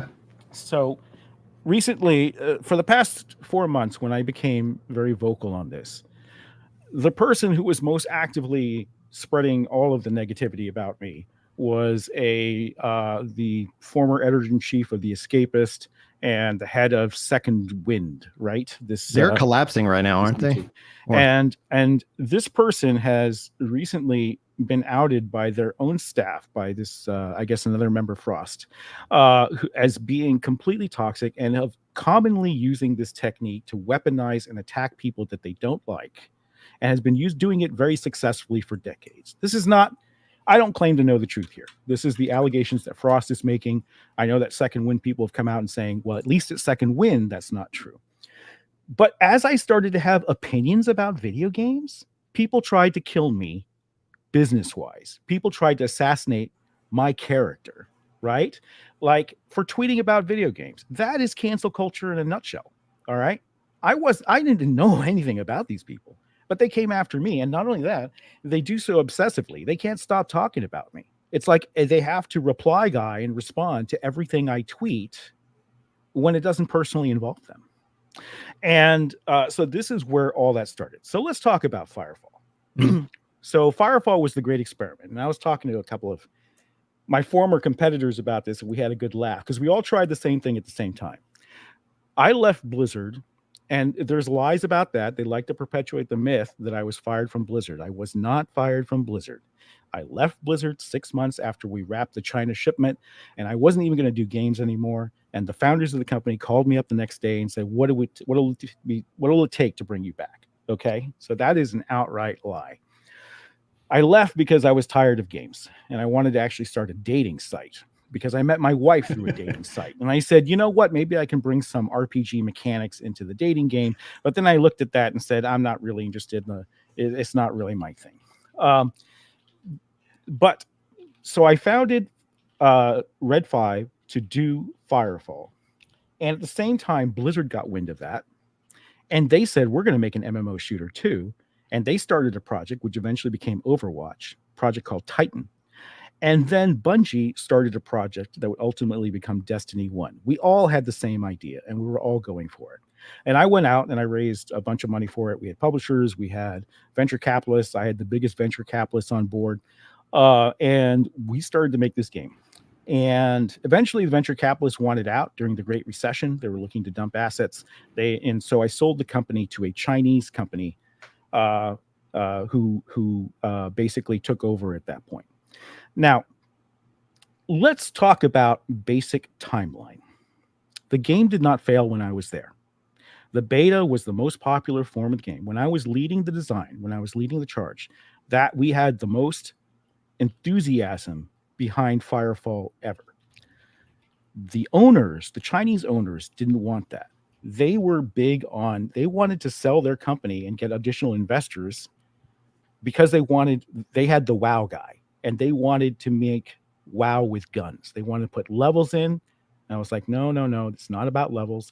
They wanted to have zones in. I'm like, no, this is an open, expansive world. There's a flat power curve. You can go anywhere, do anything. You're not level limited. They wanted basically WoW where instead of a sword, they put a gun in your hands. And they were very concerned that I wasn't making that type of game. And there was a point, and I'm on record here with the FBI, where they were so hyped to sell this to investors that they wanted me to misrepresent some of the things that we were doing at the company in terms of the game and the staff. And I said, this isn't true. I'm not going to sign this. And the next week, they violated my employment contract and they removed me as CEO, but they kept me on board in a corner office. They said, you sit here, we use your name, we're going to get some other patsy to sign the deal and make them the new CEO, and we're going to get all the money. And I refused. And while I was refusing, they offered me $2 million if I would just sign. And I called up lawyers in DC who specialize in stuff, and they said, you can't do that. And I said, yeah, I agree, I can't do this. And so it was when I turned down the money, that's when they moved against my employment contract and put me in a corner office. I walked away the next week. I resigned. They shit a brick because they were talking to this. They had a big deal that was about to go through with the CCP. This was a CCP backed deal. Everyone was going to get kickbacks, all the board of directors. And I was pooping in the pool by resigning. So I don't know if you know anything about Chinese companies, but they like to buy press, and they planted and they encouraged me to do this, and I refused. This is how I know about corruption in game journalism, by the way. You think Western game journalism is corrupt? You should try China. So they had an article planted there. They had some anonymous posts on Reddit, which had too much information to be any one individual, and they had to basically assassinate my character in order to make it seem like we didn't need him, so they could sign the deal and get the investment money. I'm on record with the FBI for all of this. All right. Now, after that, after I resigned and they shit a brick, they got some other CEO in, they signed the deal, and they went through with it. And they went but they were so desperate, they actually called my lawyers and they offered me, well, how about $1 million just to stick around in your old job? You don't have to do anything. Just let us sign the deal. And I was like, no. So I walked away from all that money. And the game didn't fail. But what they did was the Chinese investors decided to have their vision of WoW with guns. And they took 6 months after my beta, changed the entire game, redid the logo, redid the story, redid all the mechanics, and they launched the game on Steam. This is 6 months after I left. And then for 2 years afterwards, they kept changing the game because it was failing and it wasn't as popular as it was during beta. And 2 years later, it finally shut them down because they couldn't make the game work. So just from a chronological, fact-based period, it is not the case that I tanked Firefall. Firefall tanked itself after they changed my game. They reworked it over 6 months, launched it. It wasn't what I wanted. It wasn't what the gamers wanted. 2 years later, they failed. I wasn't even there. So anyone who understands basic time, basic chronology, and basic physics knows that that's impossible. So that is the first slanderous statement out there. Were you And the if person anyone who wants to decided about the file bust? a Freedom of Information Act, go right ahead. I know there are people saying he didn't really talk to the FBI. Go right ahead. File that Freedom of Information Act. Go find out. It's My all understanding there. my understanding is you had nothing to do with the bus either. No, Wes, let's talk about the bus. People don't understand a couple of things. First of all, why the bus? Okay, so here was the marketing plan. The owners, the Chinese owners of the company, wanted me to spend tens of millions of dollars on banner ads and site takeovers. Do you guys know what those are? This is old school gamer marketing, right? Yeah. They thought at the time, and all my marketing people who I hired the top people from EA and other companies, they all said banner ads are the way, man. And ad blockers were starting at the rise at the time. And I said, what do you mean? These banner ads and a site takeover is extremely expensive. That's where you reskin the whole website to theme it as your game. This was very popular back when Firefall was launching. I said, you're going to spend all this money. It lasts for a couple of weeks or maybe 2-3 months, and then it's gone, and it leaves nothing behind. And they wanted me to spend more and more money on these elaborate game shows at Gamescom. Well, I'm like, okay, so you want me to spend tens of millions on banner ads. You want me to spend $3 million on a booth at Gamescom and $3 million for a booth at E3. I said, you're going to spend, $60 million by the time we're said and done. Why don't we go another way? And here are the two initiatives I proposed at the time that were laughed at and poo-pooed and derided by everyone. I said, hey, there's this little company called Twitch. Why don't we have the founders over? And the founders came over, and I liked what they had to say. And say, I think this is the future of game marketing. Why don't we do a show like PAX, which is a lot cheaper? It's only going to be $700,000 instead of $3 million, and the gamers are there. Let's go direct to gamers. And they didn't like that. I was like, okay, what about Twitch? Let's do Twitch. So we integrated Twitch into Firefall. We were one of the first games to do that, where you could stream directly from the game without any third-party software. And we had the founders over, and we did Firefall Fest, and we brought influencers on board. Can you imagine that? They said that'll never work. It's like, no, we're gonna get Nathan Fillion to play our game. We're gonna get Felicia Day to play our game. We're gonna get Day 9 back in the day, big esports guy, to play our game. And we're gonna stream it on Twitch. And our numbers were off the charts. We did a 3-day stream fest, and then I said, let's do YouTube. I think this YouTube thing is gonna be big. They're like, YouTube sucks. What are you talking about? Banner ads are where it's at. And so I was like, no. I mean, it costs a lot less to advertise on YouTube, and we can sponsor videos, and we can sponsor some of these filmmakers, and we can create a streaming platform. And we can't talk about Firefall all the time, but we can talk about these other things, but we can plug Firefall as a sponsor at the beginning and the ends of these things. Well, we were getting metrics back from Twitch and YouTube that were blowing away banner ads, the amount of stickiness and retention and everything else. Nobody wanted to see the facts. My entrenched EA marketing guys were so upset that we were not doing traditional marketing. They didn't understand Twitch. They didn't understand YouTube. We were one of the first in the arenas, and it made us very, very visible at that time. And the metrics that were coming back were just astounding. All right. So they said, we want TV commercials.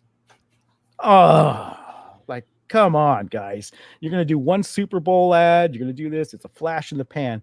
I was like, look, if you really want to do this, why don't we do a TV show that gets re-aired over and over again?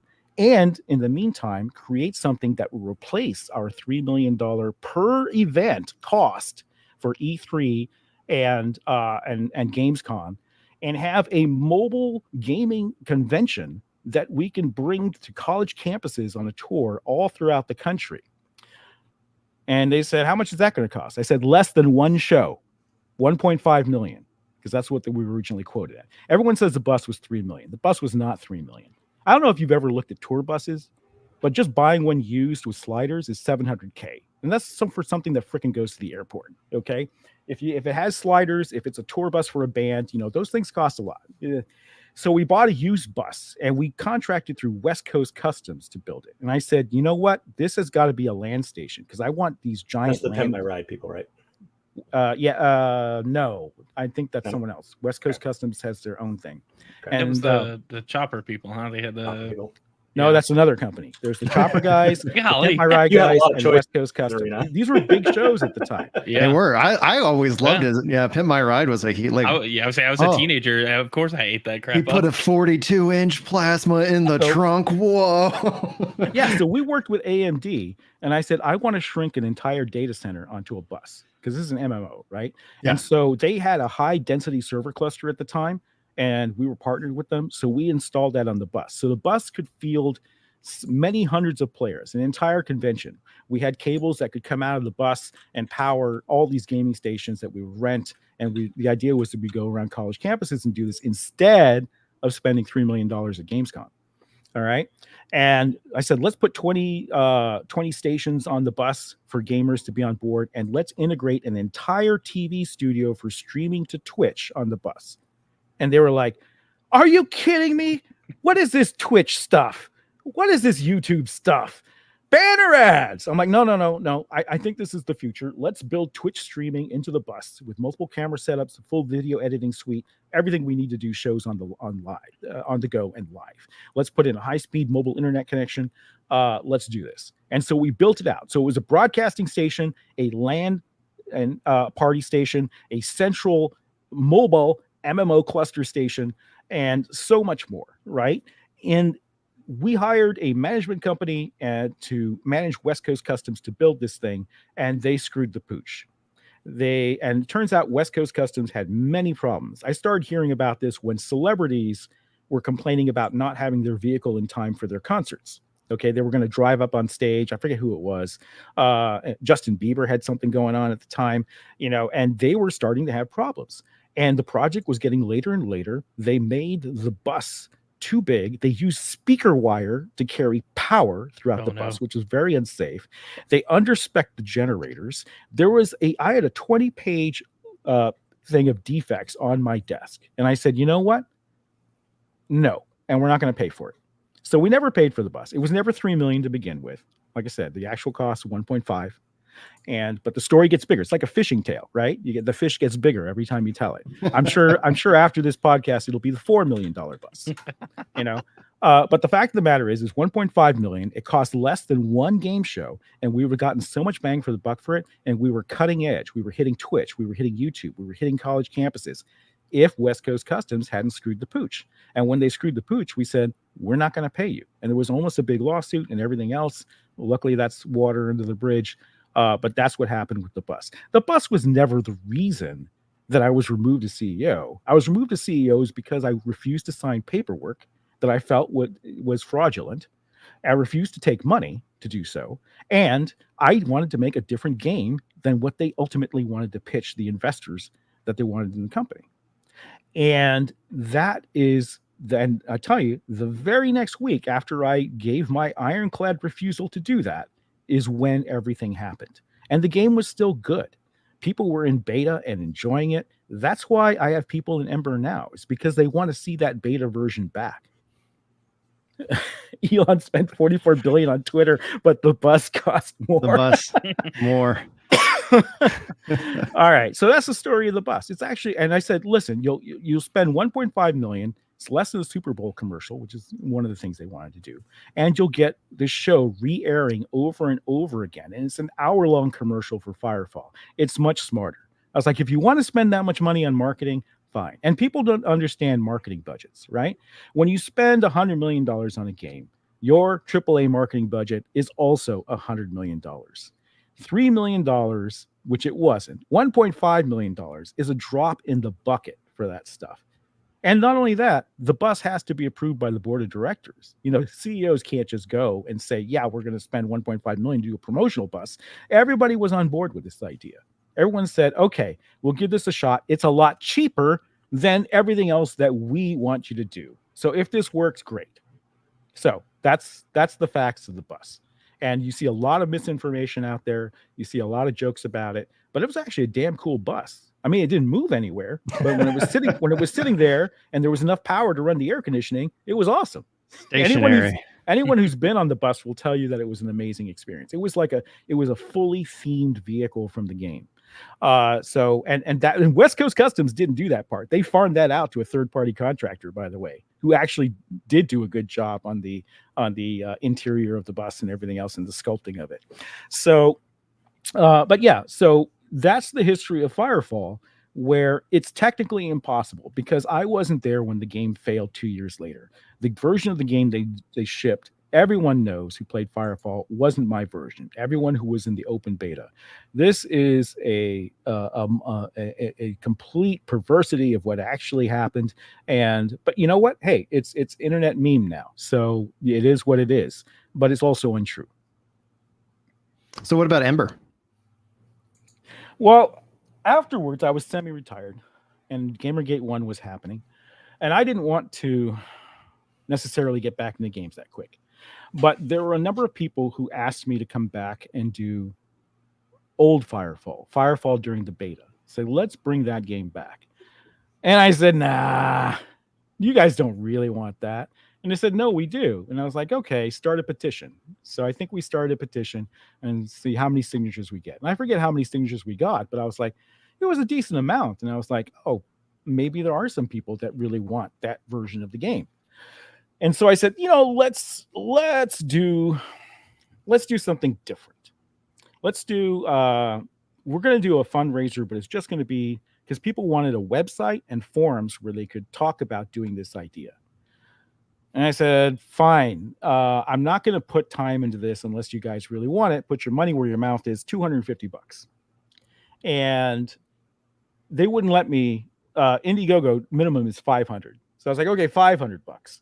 So we did a Kickstarter for $500, and they blew it out of the water. I think it was like $2,500 or something like that.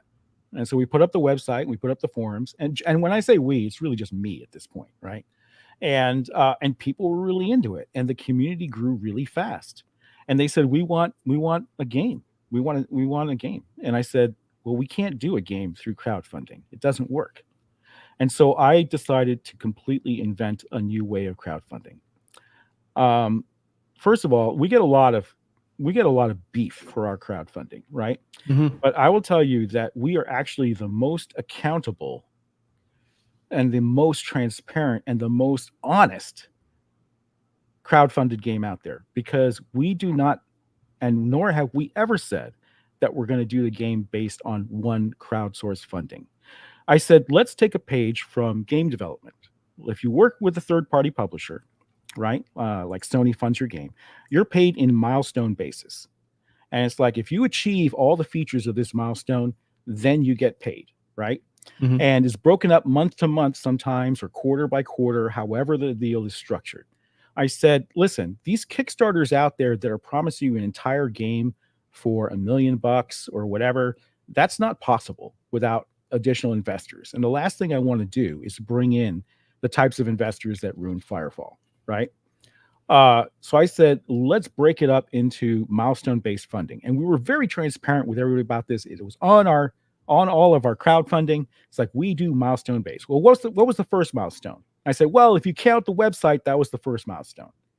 And they say, okay, now we want just a couple of models from the game. We want to see the mining encounter Thumper, and we want to see the player character. I'm like, okay, let's do another milestone for that. And we did another little milestone for that.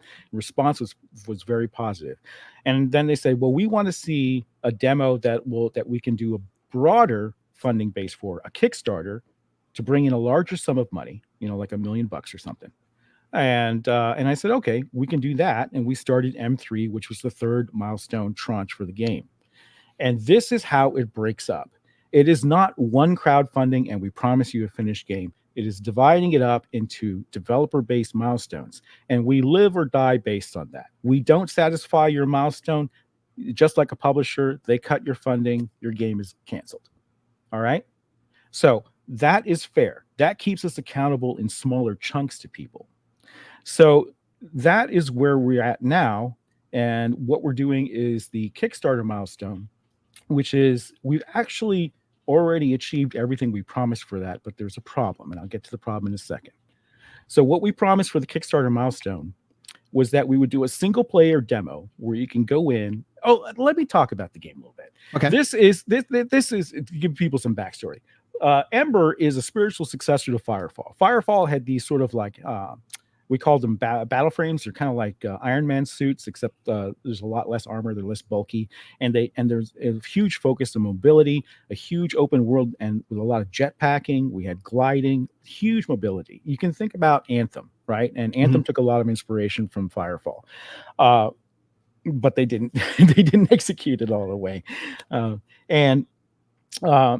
Firefall was a game about resource collection. So you'd go around and you'd find, and we had the most fun resource collection out of any game there. People tell us you drop down a Thumper encounter and it becomes a horde shooter. So you locate a resource node, you call your dropship to drop down a mining drill, and you drop that down. And I wonder if I can actually show you just the original, back when we had a AAA budget, what this was.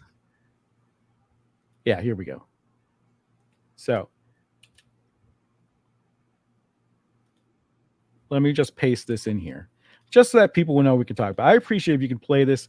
If it's not something you play, I think it's about 3 minutes long. Okay.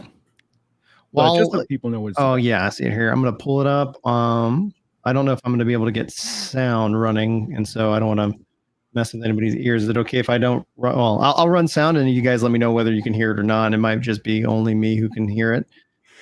Screen and screen 2. There have been other indie funded games, right? Like, they're just indie typically. So like your Undertales and your stuff like that. Like, well, they're smaller scope, right? And they Sure. they took one funding tranche, and they said we're going to do this, and we said no, let's break it up, because it's disingenuous to say that one crowdfunding campaign can fund an entire game of this scope. Let's break it into milestones. And that was the innovation that we did. And we said, let's be the most responsible, because what happens with these other crowdfunding games is they go ahead and they take well less than they need, and then you don't see them or hear from them until the very end when they ship the product, if they ship the product. So we said, let's make it more visible. Let's make it more granular. Let's have accountability milestone to milestone. So this is the Thumper. So what you see here is the mining drill. They've located a resource, and this thing gets to work. It's automated, and there starts a sort of horde encounter. And you get waves of enemies that come at you. And that the more that you are able to hold out against them, the more resources and rarer resources you are able to gather. And it's sort of like at some point you have to decide if you're going to cut bait and hit the button on the Thumper and send it back with what you have, or if you're going to push a little bit longer to gather more resources in order to get the really good stuff and the high quantities of stuff. So it's a player choice on difficulty and a player choice of how much they have. And it was a really interesting mechanic. And I called it the Thumper encounter because I took the inspiration from Dune, right? Obviously. It's like Dune, you plant a Thumper and the sandworm comes. That was the idea for this. And so this is back when we obviously had a AAA marketing budget and all this stuff. And this was done by Blur Studios, fantastic studios. And so these are the battle frames that they're wearing. And this was Firefall, right? So what Ember is, what people want out of Ember is they want this back. They cut thumping from the game after I left, by the way. They took that out. That was like the favorite part of the game. They removed all of it. No wonder they failed. And the encounters were like this, except there was a lot more mobility. You had a lot more jet packing. This was mostly on the ground encounter. And these are the abilities. So the battle frames have different abilities. This is like a shockwave blast. It takes them all out. And so people wanted this back. They said, we want to play this again. We had such a good time playing your game, Mark. Can we please have it back? So we said okay, and we built out these milestones, and we actually delivered the Thumper encounter in terms of you could find resources, and you have 100 players that can be on the map, and we've had tests with 100 players, and you can drop these Thumpers, you can mine for resources, you can fight off waves of enemies. But something happened with crowdfunding in between. What happened was people got real skeptical, and people said, we don't want to see just promises, we want to see actual stuff, and they wanted to see great graphics too. So we had first playable 4 years ago. We had the whole, and then we had the Thumper encounter shortly after that. But the graphics were white box, they were temporary, and the models that we had that were completed, I wasn't happy with. They looked a little too indie. We're not going to look AAA. Our focus isn't graphics, but they weren't up to snuff. And I said, this isn't going to convince anybody who isn't a diehard Firefall fan.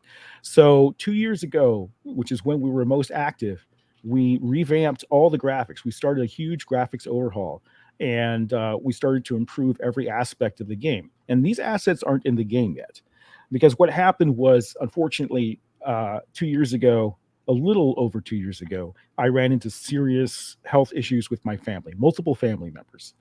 And I had to basically, and it was take time to attend to that. And you know what? That's on me. That's totally accountable. I had to make a choice, and that was my choice. And that's on me. And guess what? I've been held accountable.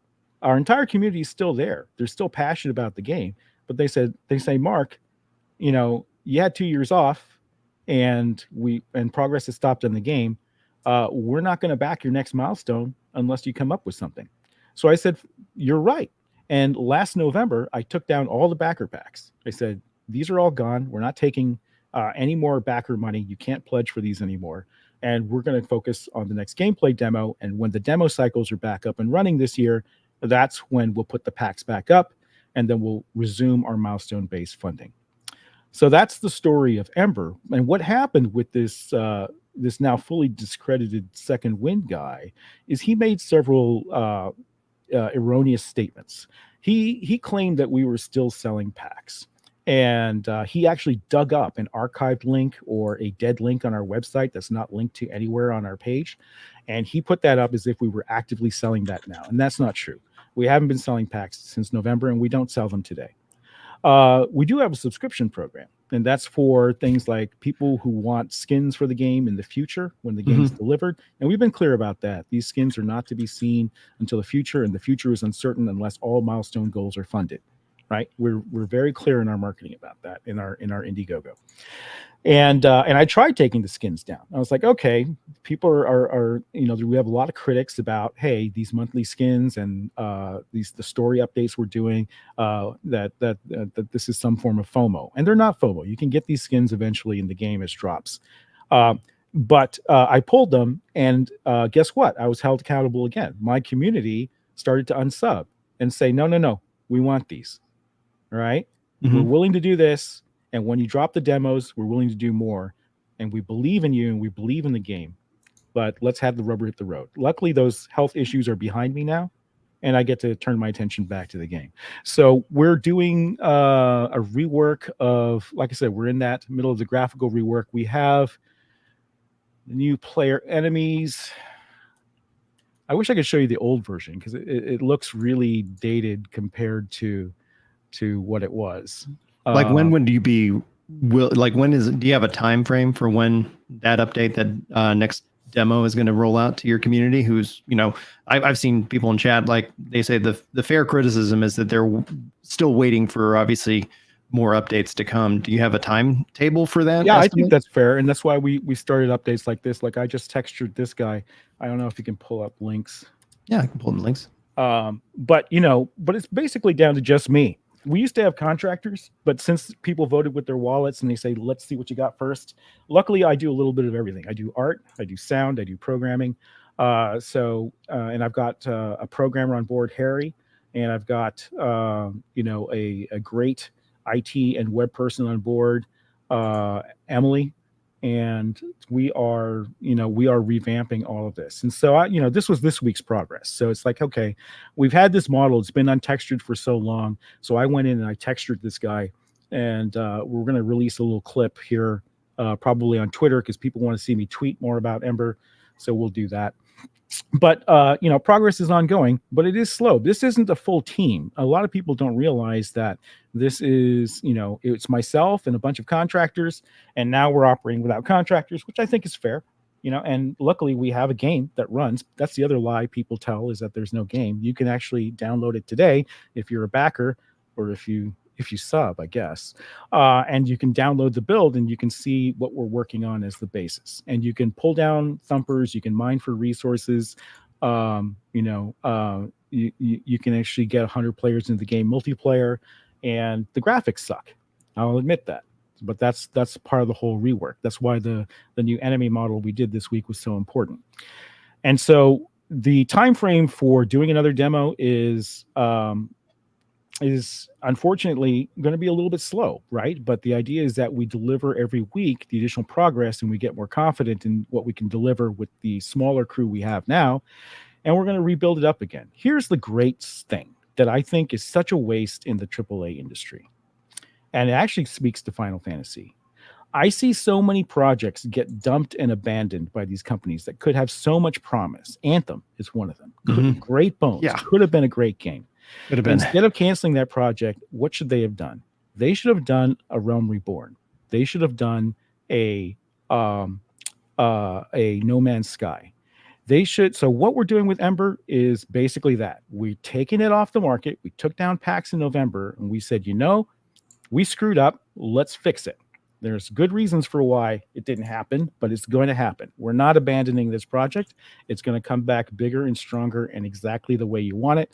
We're going to focus on the Firefall mechanics, less on the mecha side of things, and we're going to bring this back. And I think that that's the key. It's like when you have good ideas, when you have good projects, you don't abandon them. You take a break, you assess what's wrong, and you come back strong and you deliver what gamers want. This worked so well for Final Fantasy. This worked so well for No Man's Sky. This needs to be done more in the industry. How much are we wasting by killing these AAA projects that cost, $150 million to make, and then losing all those jobs and reshuffling those teams, when oftentimes you're just that close from delivering something good? And that's where we are now. We have the Encounter. It doesn't have the right graphics. It doesn't have the right AI right now. It's fun, but it's not super fun. All right, do we stop here, or do we take a break like we decided to last year and say, you know what? We're going to come back and we're going to work on this and we're going to deliver something great. And it's ready when it's ready. Until then, we're not selling packs. And when it comes out, you're going to be happy, or you're not. And the project's done. Then everyone was on board with that. Everybody knows we do milestone-based funding, that this is different, that we do it on a section-by-section basis, and we live or die by that. So, I have a lot of incentive here to produce something awesome, right? And if you compare the current enemy current enemy model to what we had, I think you'll see a huge jump in quality. And this is kind of what you need to succeed in crowdfunding now. You have to show people. So this demo becomes really important. The demo for the Kickstarter that's supposed to give us the nugget of cash we need to hire people full-time versus just having contractors.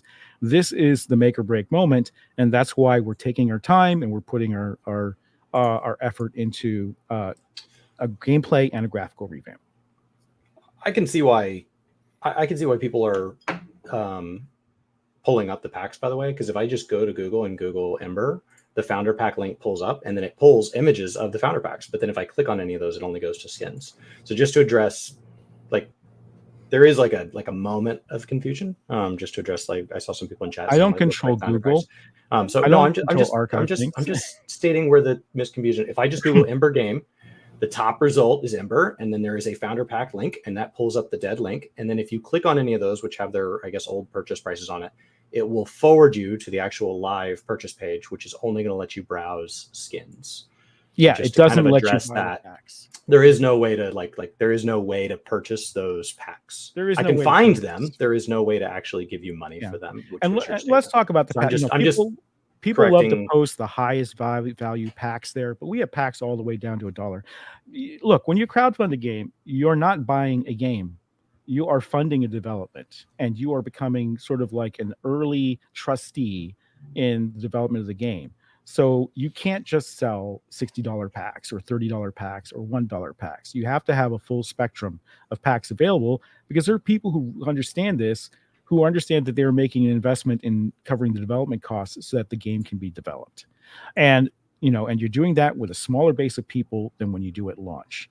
So that's why any crowdfunding, and it's not just us, any crowdfunding has packs all across the board. You've got board games with, a board game with a $500 pack, and they're very successful. We'll name a character after you, whatever. So I think that is an unfair criticism. Yes, we have high packs. Though people go in, they understand they're not buying a game, that they are funding a dream, right? That and that's what they want. They want that emotion of being in on the ground level. They want that feeling that they helped create something out of nothing. And this is honestly what it takes to fund these things and to make these games. Games are not cheap to make. And any crowdfunding that doesn't offer you high packs, that says they can make an entire game for $50,000, is lying to you, unless it's 2D. No, you're missing out. I have buddies that make a lot more money than me, and when they find a game that they're really passionate about, $1,000 isn't a lot of money to them. $2,000 isn't a lot of money to them. And if you're not, they don't like living in a big place. They don't like driving fancy cars. They make all this money because they work in industries that pay well, and they're good in those industries. So when something comes along, like a collectible for a video game they support, or an IP they support, or whatever, like, they're happy to pay that. And this is no different with Kickstarters. So on its own, I don't find it like predatory that things are high priced, when there are also lower priced ways to get in. That, like, by itself is not intrinsically predatory. Yeah, we see the same kind of pushback that people throw at Star Citizen, because they'll say, "Oh, you can spend $48,000." It's like, you can spend $30 or something around. And we've like had people on for Star Citizen, and that's been my question. What is the minimum to be an accepted member of the community? That's my counterpoint. I'm not asking what the max is. The max is optional. What is the minimum to be an accepted member in the community during this development phase? And when the packs were up, it was $1, and we have an upgrade system where if you believe in the project and you like where it's going, you can upgrade your pack at any time. But if you just want to play the build and actually see that we have actual gameplay in there now, even if it's not that pretty, the subs are still there. They're $7.95. That's not a lot of money. And you can cancel at any time. So I think that, we have multiple ways that people can do this. And as far as the skins goes, I'm telling you, I stopped doing skins. I said, we're not going to do this anymore because we're getting so much hate for it. And everyone said, no, put them back. And they voted with their wallets. So our community wants the skins. Now, the podcast, we're definitely well over time, but there's a couple of questions that I see in chat that I'd like to highlight. We're going to start with one that's more of a pushback onto your view. And I'm going to butcher it, so I'm just going to say theater. You claim to be free speech, but you've gone on the record saying that you're pro-censorship for leftists on games like Call of Duty. How do you hold those opposing views? Let's talk about that. I thought that having trans bullets in the game they're confusing two different tweets. Okay. All right. The tweet about Call of Duty was not about censorship. It was about, I don't think you should have trans bullets in the game, even if it's a bug, because you're sending the wrong message about the trans movement. You're not doing anyone any good. Right. You're giving the haters and literal ammo, and you're not doing the trans cause any good. And that is not censorship. That's just, hey, you might want to rethink this. What I did say is that, and I did walk this back a little bit. I said I am pro-censorship when it comes to political speech aimed at kids, and I was talking in the context of the Mario game, where there's a character in the game who is a femboy in the original Japanese, and it was politically activated to be codified as a trans in the final game. I said, okay, I've got a problem where you didn't honor the original creator's intent in the first place. That's a localization issue that I see far too often. But the other thing is that this is a kid's game, and I am political. I don't believe that trans ideology should be pushed on kids when there is a multi-billion-dollar industry out there that is forcing transitions that shouldn't happen against parents' will. Now, make of that what you will. That is a political stance. I do not think that type of speech belongs in a kid's game. That's the context of that. So hopefully that explains it. Cool. Thank you. All right. Next one comes from Alternate Keck. He says, woke cultists promote all games that have their politics shoved in it, but they never buy these games. I ask them and they don't even pre-order to help them out. Is that, you see? I see that pattern a lot. You talked about the Hogwarts Legacy backlash. I see it the opposite way. If you actually If you actually take a stand, I've seen so many games that say, no, we're not going to be political, even though you want us to be. Like, Kingdom Come Deliverance. Oh, we have all white characters because we're based in the medieval time period where everybody in this location was white. And then there was a huge backlash and say, no, you have to have diverse cast. And it's like, well, it's not historical, and we're a historical game. No, you must have diverse. And they tried to cancel it. This is back in GG1. Final Fantasy 16 is another example. The same kind of articles were leveraged against that game for its casting. Or Genshin Impact, which right they said that they worked on having diverse characters, but that doesn't mean diversity in melanin. Like, that can mean diversity in right, different personalities, different views of morality, different, like, there are other definitions of morality besides just taking a headshot of somebody and comparing it to another person and saying, like, okay, their 23andMe's look overlapping. Like, that's there are other things that make up a human being.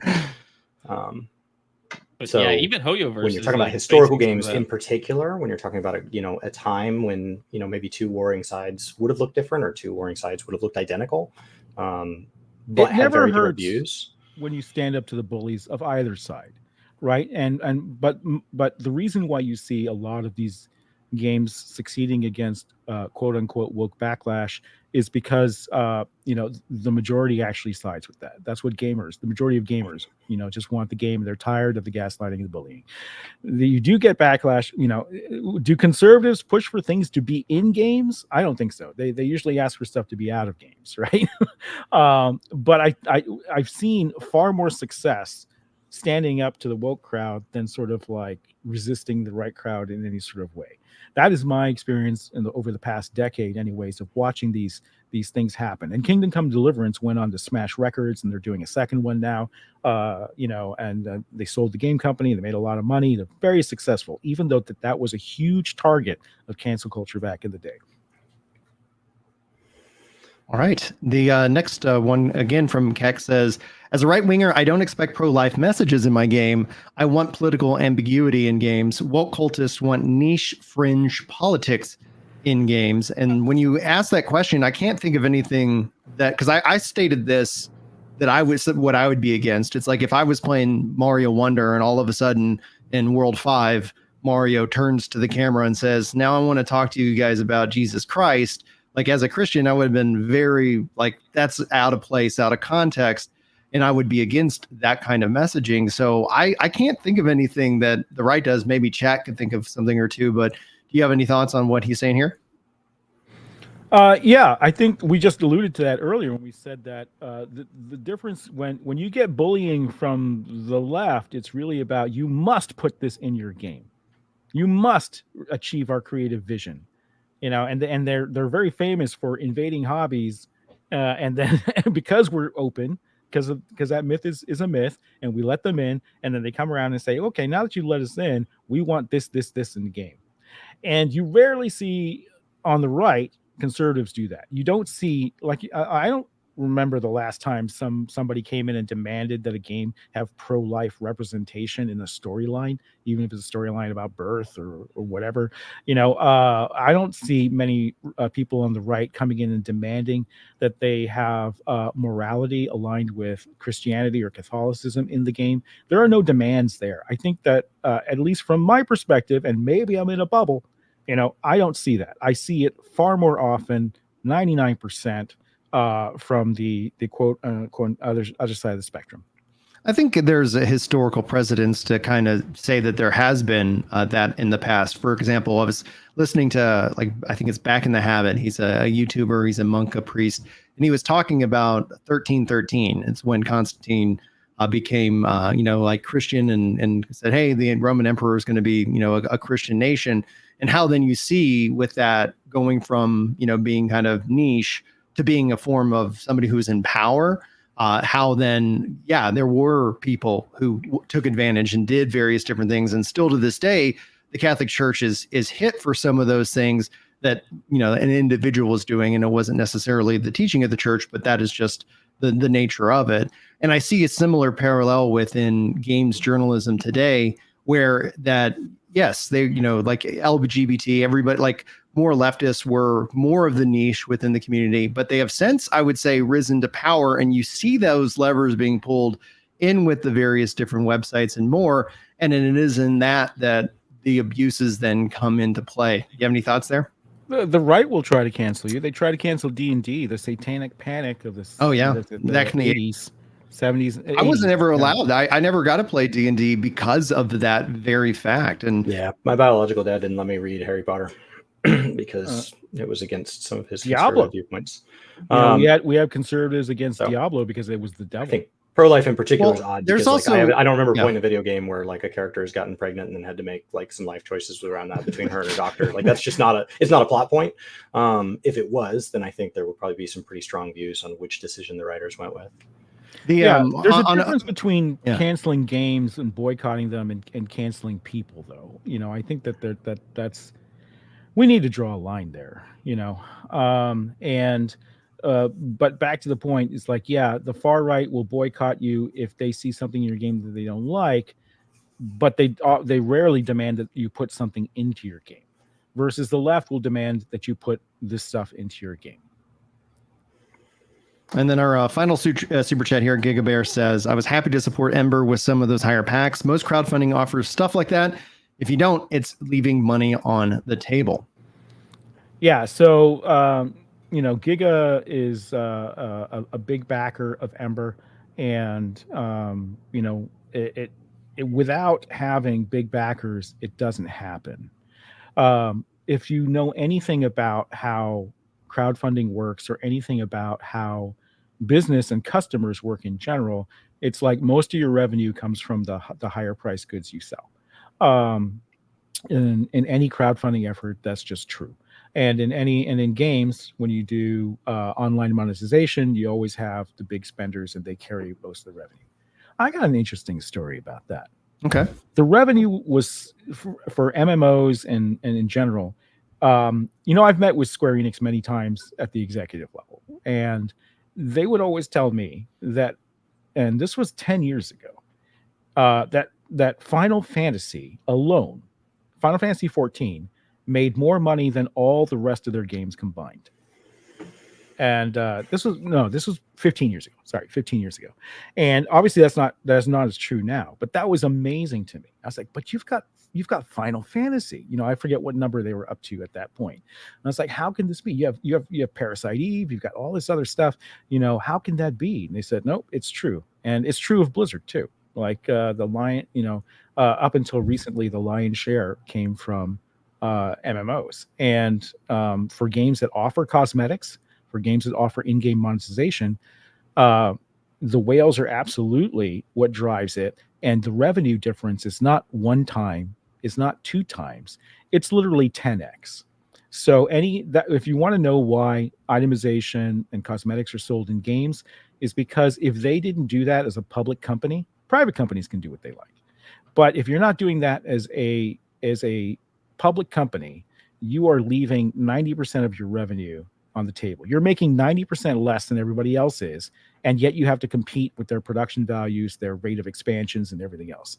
So this is what drives in-game monetization. This is why it is a necessity, not only because for a profit incentive, but because if you don't, you will have 10 times less money to do anything with your game as the other guy. So that is a very powerful force, and that's why you see it today. And I just have a problem when it becomes predatory. All right. I think that's going to wrap it up, unless, Chris, you have any final thoughts, or Crono, you have any final thoughts? I don't. Some of these questions got into stuff I'm not educated enough on to comment. Crono, let's start with you. We'll just go around the horn. Where can people find you? Well, I'm on Twitch, Chrono32123, YouTube, Rumble, Twitter. Probably there, X most of the time. Yeah, way too active on there, to be honest. But yeah, you find me in all those places. Stream daily in the mornings and then some evenings. Chris, where can people find you? GameyKinda. I think it's GameyKinda 2 on Twitch, but had a lot going on in my personal life lately, so haven't been producing much. Just looking forward to the weekly talks here, and that's been the majority of my outlet. Excellent. And Grums, where can people find you? Oh, usually I just point people to Twitter. I'm at Grums on Twitter. But since we've been talking so much about Ember, I'm going to list the Discord here. Okay. For all the people who are interested in it.